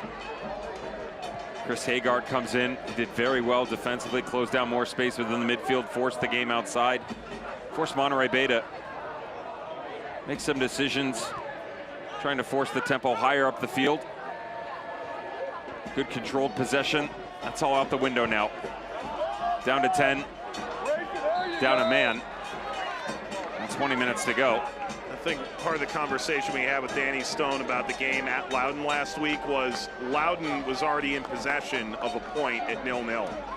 So going against that, you can be compact if you can see the goal, open it up. If you're Orange County, you have to go for it. 20 minutes left, down a man. It's going to leave you exposed.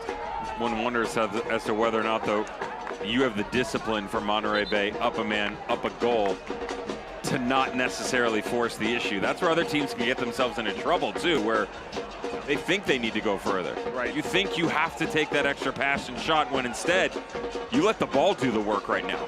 Make your opponent.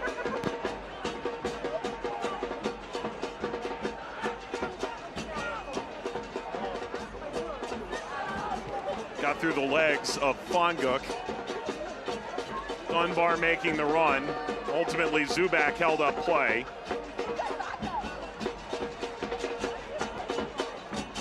In from Partita, Benalcazar making the run.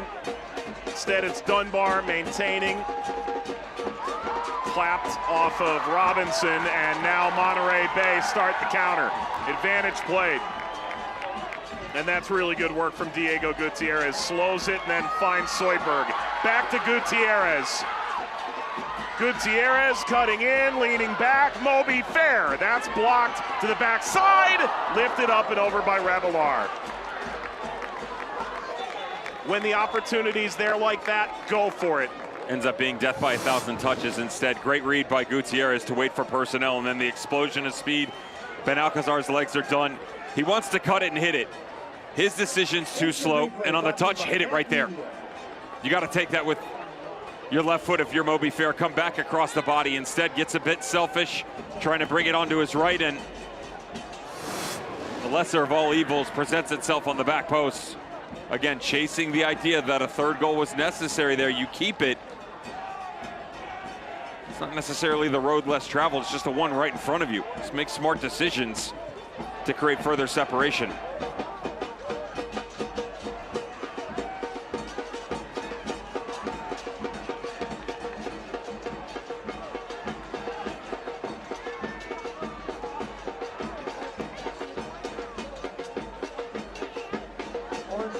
I thought we'd seen history. We didn't. Forster Jago got sent off in his first game for Lexington earlier this year, so alas. Kelly, a very early red card in his championship career, but not the first.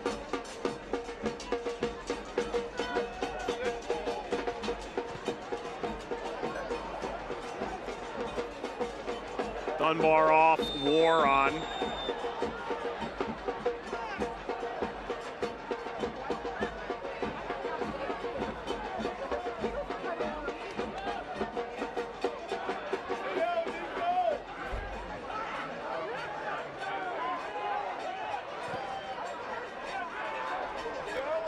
After the foul, player went down, stayed down. Then Alcazar and Orange County press onward. Ball up into the air, Hagar challenged for it. Revelar, now that the attacking phase of play is over, they'll bring this back. The injured player. This is nasty in the box. Anton Soyberg, there's a coming to right around the 6, and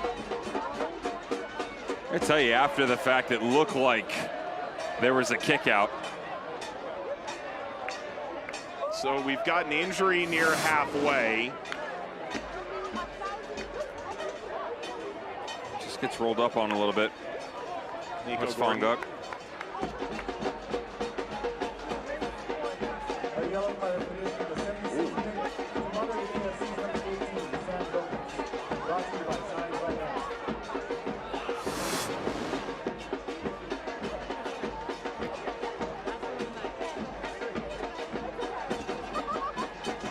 Little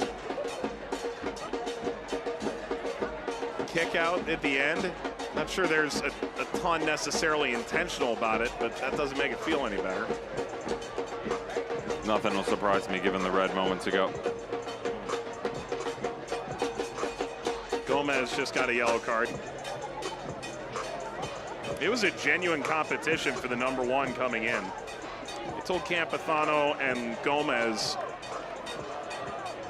come in, compete for it. Dallas Odell didn't enter that conversation until he arrived in March, and by then that decision had been made. Gomez getting 5 starts in cup play, and then Campazano being injured. Here's Gordon walking off, armband in hand.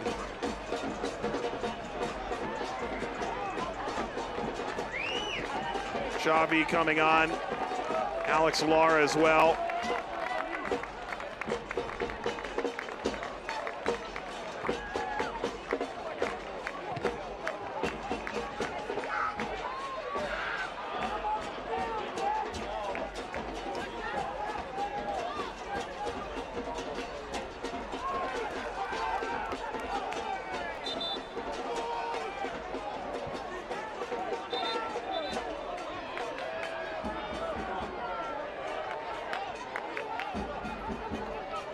So here come the changes. Saw Gordon came off injured. He's done. Anton Soyberg off as well. So both the goal scorers from Monterey Bay have taken leave. Monterey Bay substitution is 78th minute. Brought to you by USL. Entering the match, #2, Nico Gordon, and #21. Stands as the winner right now in the 54th. And everything for him. Usually the distribution side of things, but such a good understanding of spaces to really become the prosperous one. Leads the team in goal contributions, and really liked his work rate defensively. It was what he was able to do on the evening. Job well done so far. Job not done for Monterey Bay at home. Again, tied for the best record at home in the Western Conference. They share that with 4 other teams, including San Antonio, New Mexico. Their counterparts, Orange County and Las Vegas Lights, all have 13 points through 7 matches. What a ball if Lara doesn't intervene. By the way, those are subs 3 and 4, but the 3rd and final window utilized by Monterey Bay. So in theory, they're done with subs.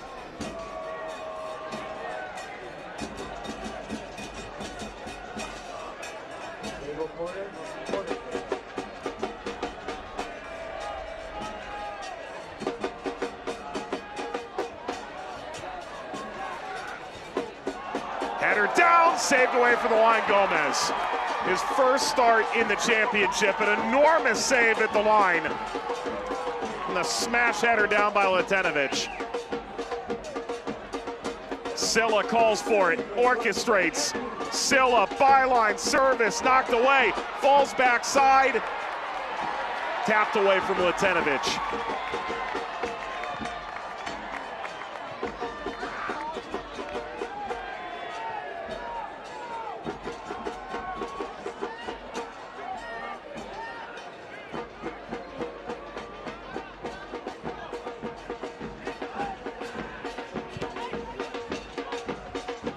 Good ball. There goes War. Slides this across for Hagar. War still on it. Leans back, Zubak!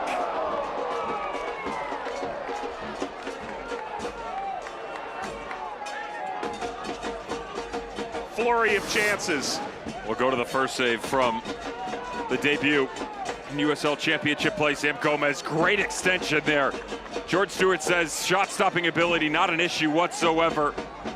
And how about the trailing run on the ball coming back across, recognizing they still get one from atop the 18, but Jacob Muir take up out. Excellent defending by the center back to slide over and close down the space.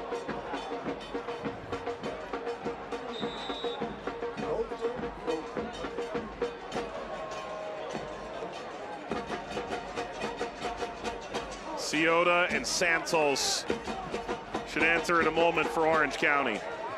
They started a 19-year-old. They have 4 more teenagers on the bench. They call it the next wave in Orange County. They have pumped out some outstanding talent the last couple of years. Some going the full pathway into the pro game through the academy, into Orange County's second team, and into the first team. Others that they brought in further along in their development. This is the 3rd and 4th sub, but only the 2nd window. They made one of those changes at halftime.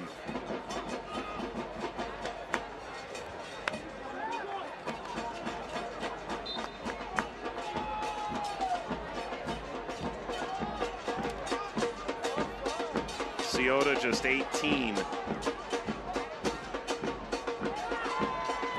Jumped into the first team in March, has earned a start, a handful of games in the league of late.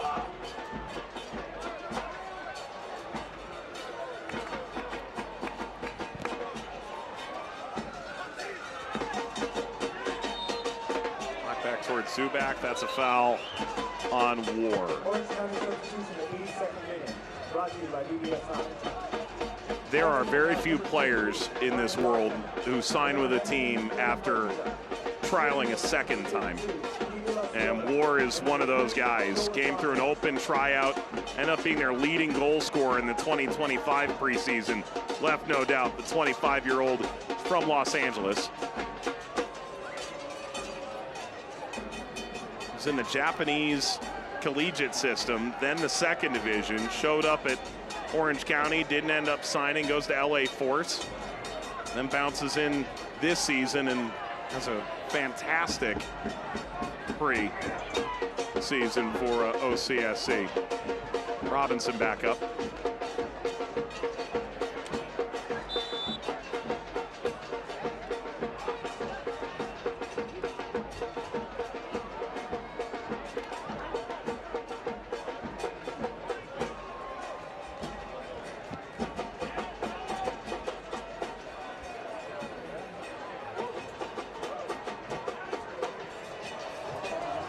Danger. Came off of Lara. War couldn't corral.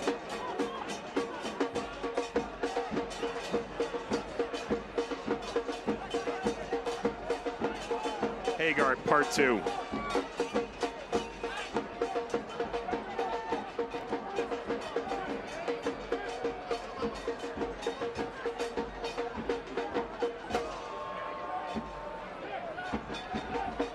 Latenovic.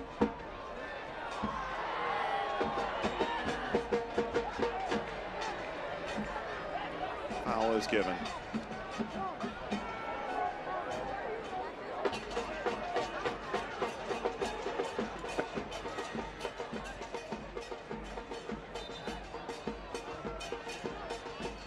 Garcia.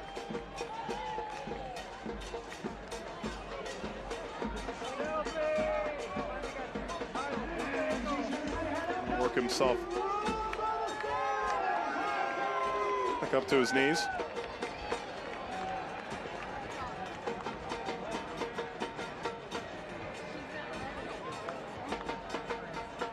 Lest we forget, Monterey Bay doesn't have any subs left.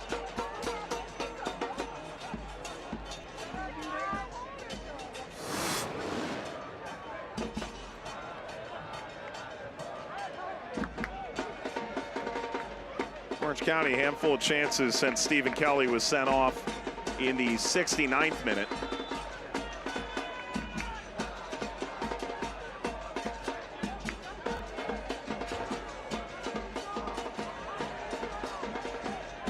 Ivanovich in the 39th, then Benalcazar equalizing for Orange County. Soyberg in the 54th.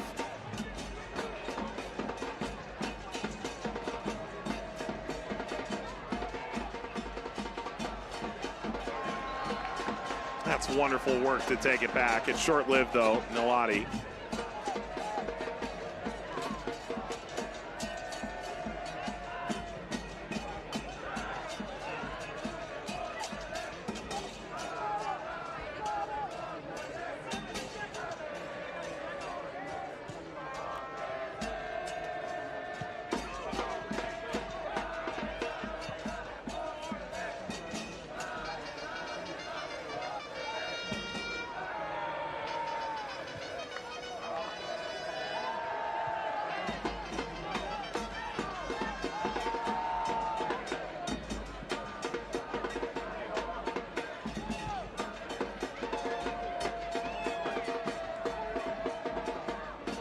Haggard. Zubak. Bounced right back to him off Lara. Zubak continues. And the ode to stick-to-itiveness ultimately ends at Gutierrez's foot.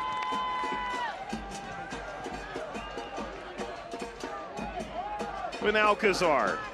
His second goal of the season back in the 51st. A short-lived equalizer.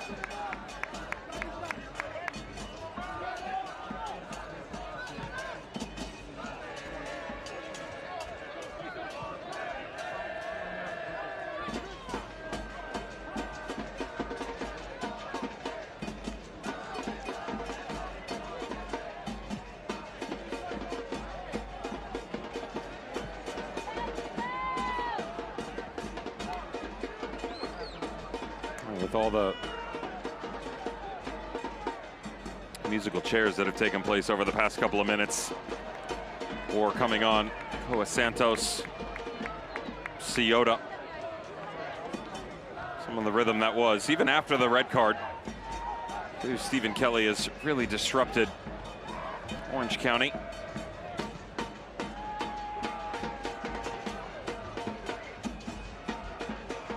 Credit to Monterey Bay, by the way, that they've been willing to really be patient overall. Thought maybe that might be an issue, Mike. Not the case. Been clean on it.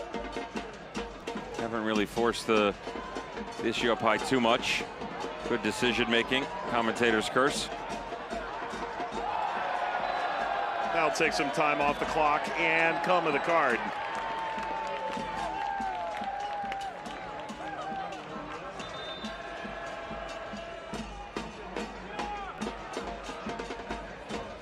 Last change here. This is Sheikh Kone coming in. His second appearance, 16 minutes at the beginning of June against Phoenix was his pro debut. Actually thought the intent right there on Silla was enough. Referee didn't think.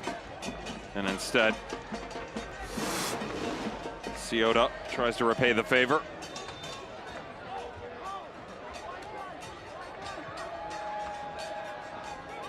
Ciota into the book. His first professional card. You never forget your first. It's Silla who comes off. And now Orange County has used their full complement of subs. 90th minute now.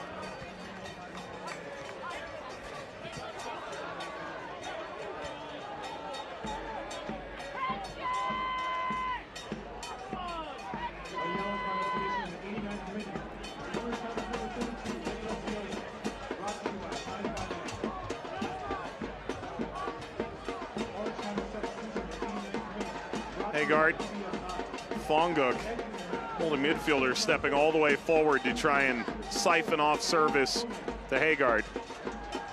Shuttler had to get it away. And a foul from Benalcazar.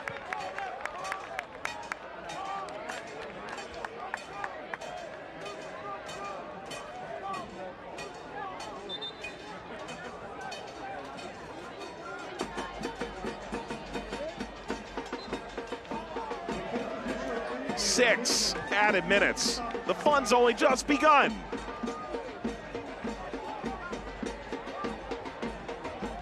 Here's War.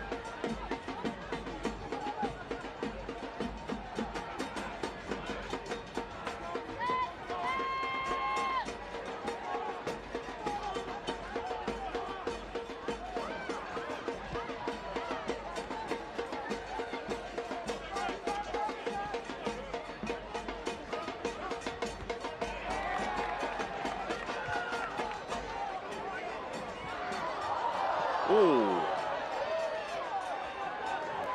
Kone and Lara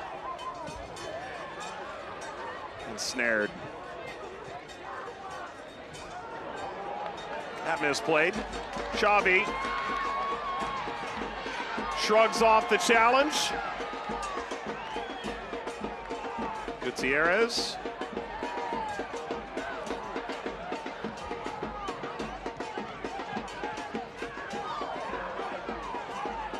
Kone. Feels like a WWE match right now. All forward, headed across toward War. Gomez with the take.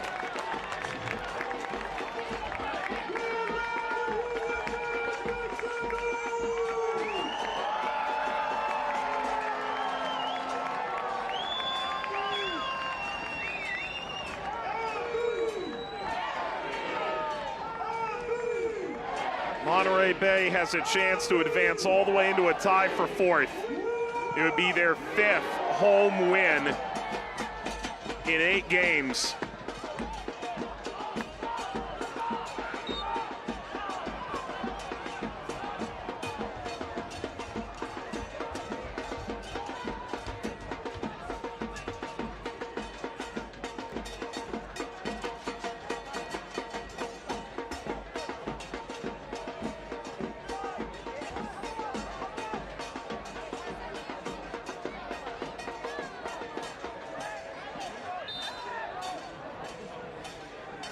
Free kick, Orange County, approaching the midway point of stoppage time.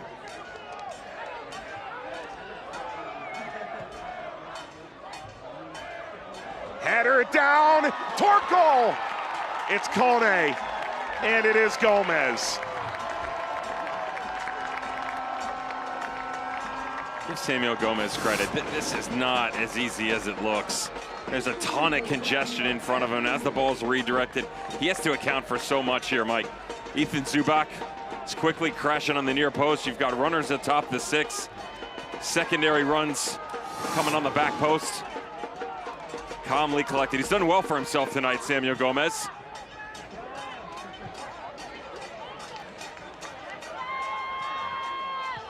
Foot injury to Nico Campazano. Halftime came off against Indy last week. No breaks, all positive news, but not ready to go this week. After being embroiled in a battle for the #1 job, Gomez has shown quite well. Xavi through, didn't meet Larson. Chip down the line, out for a throw, stays with Monterey Bay. That is precious time. Tick, tick, ticking away.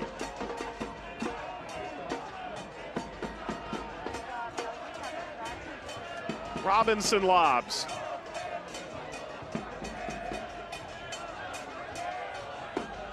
Actinilati. Goal kick, 2 minutes.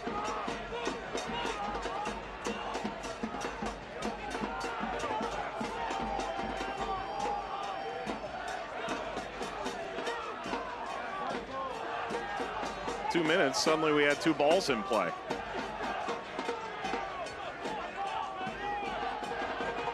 Well, it's no time like the present for Orange County.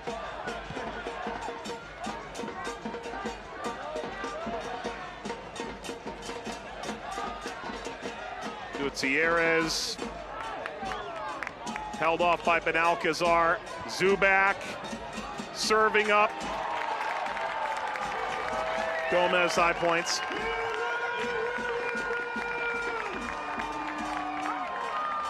It's a good win for Monterey Bay, Dev, if they can see this out. And I mean, they sweep the 3-game series with Orange County on the year. I don't think they're necessarily going to care about the dominance that has been against the California natives. Instead, it's more so their rise continued. Off the Western Conference, necessary given their recent form. So good was the start to the season for Jordan Stewart and Monterey Bay. But again, just one win in their last 5 has seen them slowly drop.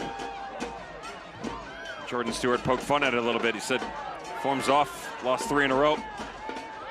We've only dropped 1 place in the overall standings. That's how topsy-turvy this has been. Teams like Phoenix Rising, Colorado Springs Switchbacks, even El Paso Locomotive losing 2 of the last 3 have enabled them to maintain relevance. Just 1 point above the playoff line coming into the night, and instead, just like that, tied for a top 4 spot. Into the air, Kone. That's cleared. We've gone to 6, and it's done. Monterey Bay with a 2-1 victory on home ground. They sweep Orange County for the season, and they navigate up the standings into a tie on points for 4th.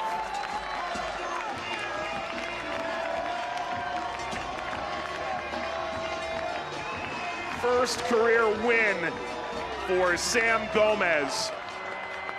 Had some tremendous moments, but the biggest moment of all, tonight's Brinks Tires MVP, Anton Soyberg, the glancing blow in the 54th that ended up being the knockout. Understanding of space and time, that's what it's about for him. You know, success overall within this system for Jordan Stewart. Leads the team in chances created. Was tied for 2nd in goals coming on the night. Prior to his 4th, leads the team in assists. He does everything in the final third, Mike, and great patience as he attacked the entire front line, which culminated in the game winner.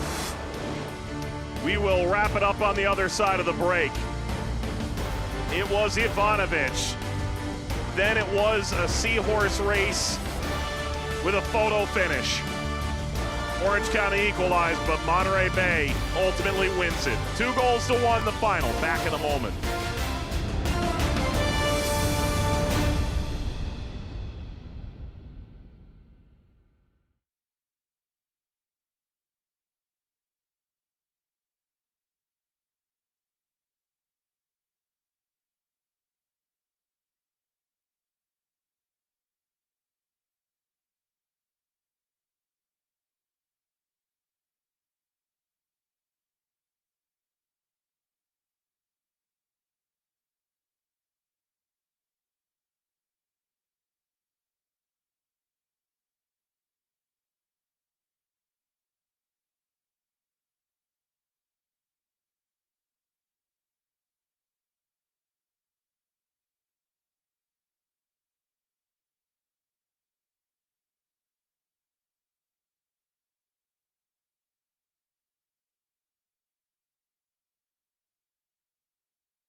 Well, we got a tremendous game here tonight. Monterey Bay sees the first win for Gomez, and the ultimate winner from Anton Soyberg in the 54th propelled them up the standings. A 2-1 victory over Orange County.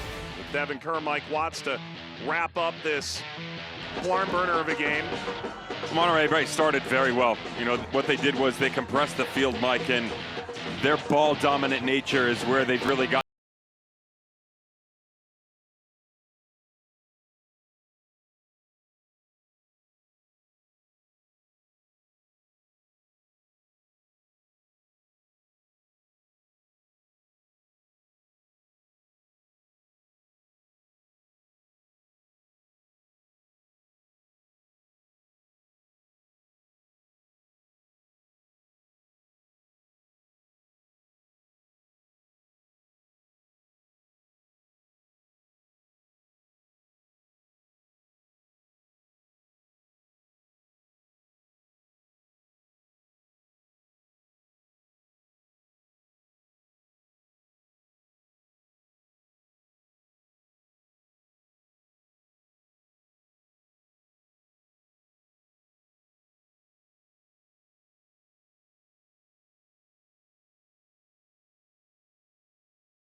Understanding at the end of it, Mike, that they became a little bit more dominant with the ball towards the end of the game because Monterey Bay conceded it. Orange County has benefited over their recent fixtures, Sacramento, El Paso, and Loudoun, for their willingness to let the opponent do the dirty work and counter going the other way. Instead, they struggled on the night.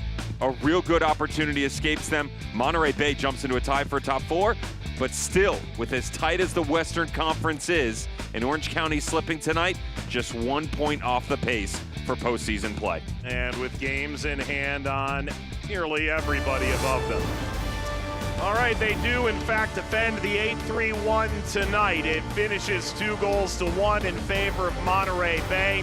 It is their 5th home win of the campaign. For Devin Kerr, Kelpie, Horsey, and our entire team in Seaside and beyond, Mike Watts saying thanks for watching as the Union take it 2-1 over Orange County. So long for now. Good night.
Into a tie for 4th place in the West. And who couldn't love a face like that? That's Devin Kerr, Mike Watts on hand as well. Dev, who couldn't love a half like that? It was a little bit slow to my liking, personally. Both managers are going to say the same thing to both of their squads. Here's the thing about Monterey Bay. They can control possession. I'll give them a ton of credit there. They're efficient in doing it. I've been waiting for them to really have their coming out party. The idea that the intensity of which they dominate the ball can also translate to high quality chances up top. They certainly started well, and specifically on the left lane. To a tie for fourth place in the West. And who couldn't love a face like that? That's Devin Kerr, Mike Watts on hand as well. Dev, who couldn't love a half like that? It was a little bit slow to my liking, personally. Both managers are going to say the same thing to both of their squads. Here's the thing about Monterey Bay. They can control possession. I'll give them a ton of credit there. They're efficient in doing it. I've been waiting for them to really have their coming out party. The idea that the intensity of which they dominate the ball can also translate to high quality chances up top. They certainly started well, and specifically on the left. Into a tie for fourth place in the West. And who couldn't love a face like that? That's Devin Kerr, Mike Watts on hand as well. Dev, who couldn't love a half like that? It was a little bit slow to my liking, personally. Both managers are going to say the same thing to both of their squads. Here's the thing about Monterey Bay. They can control possession. I'll give them a ton of credit there. They're efficient in doing it. I've been waiting for them to really have their coming out party. The idea that the intensity of which they dominate the ball can also translate to high quality chances up top. They certainly started well, and specifically on the left. Into a tie for fourth place in the West. And who couldn't love a face like that? That's Devin Kerr, Mike Watts on hand as well. Dev, who couldn't love a half like that? It was a little bit slow to my liking, personally. Both managers are going to say the same thing to both of their squads. Here's the thing about Monterey Bay. They can control possession. I'll give them a ton of credit there. They're efficient in doing it. I've been waiting for them to really have their coming out party. The idea that the intensity of which they dominate the ball can also translate to high quality chances up top. They certainly started well, and specifically on the left. Into a tie for fourth place in the West. And who couldn't love a face like that? That's Devin Kerr, Mike Watts on hand as well. Dev, who couldn't love a half like that? It was a little bit slow to my liking, personally. Both managers are going to say the same thing to both of their squads. Here's the thing about Monterey Bay. They can control possession. I'll give them a ton of credit there. They're efficient in doing it. I've been waiting for them to really have their coming out party. The idea that the intensity of which they dominate the ball can also translate to high quality chances up top. They certainly started well, and specifically on the left. Into a tie for fourth place in the West. And who couldn't love a face like that? That's Devin Kerr, Mike Watts on hand as well. Dev, who couldn't love a half like that? It was a little bit slow to my liking, personally. Both managers are going to say the same thing to both of their squads. Here's the thing about Monterey Bay. They can control possession. I'll give them a ton of credit there. They're efficient in doing it. I've been waiting for them to really have their coming out party. The idea that the intensity of which they dominate the ball can also translate to high quality chances up top. They certainly started well, and specifically on the left. Into a tie for fourth place in the West. And who couldn't love a face like that? That's Devin Kerr, Mike Watts on hand as well. Dev, who couldn't love a half like that? It was a little bit slow to my liking, personally. Both managers are going to say the same thing to both of their squads. Here's the thing about Monterey Bay. They can control possession. I'll give them a ton of credit there. They're efficient in doing it. I've been waiting for them to really have their coming out party. The idea that the intensity of which they dominate the ball can also translate to high quality chances up top.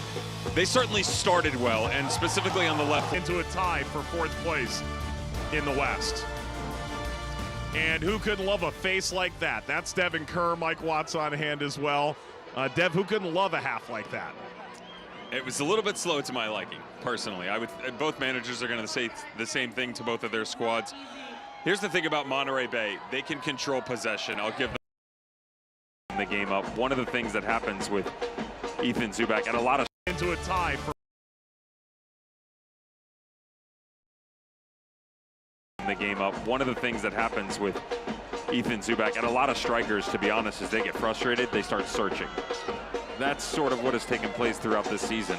He starts to drop underneath unnecessarily. He's chasing the game. He's also experienced a wide variety of systems.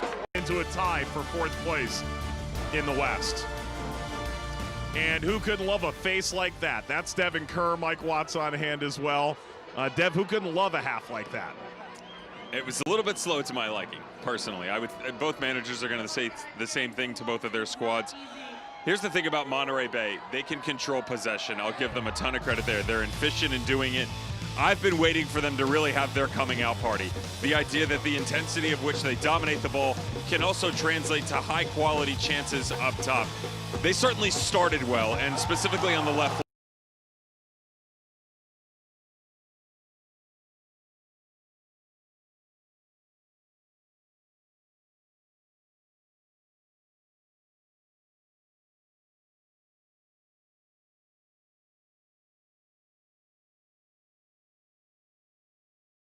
The game up. One of the things that happens with Ethan Zubak and a lot of strikers, to be honest, is they get frustrated, they start searching. That's sort of what has taken place throughout this season. He starts to drop underneath unnecessarily.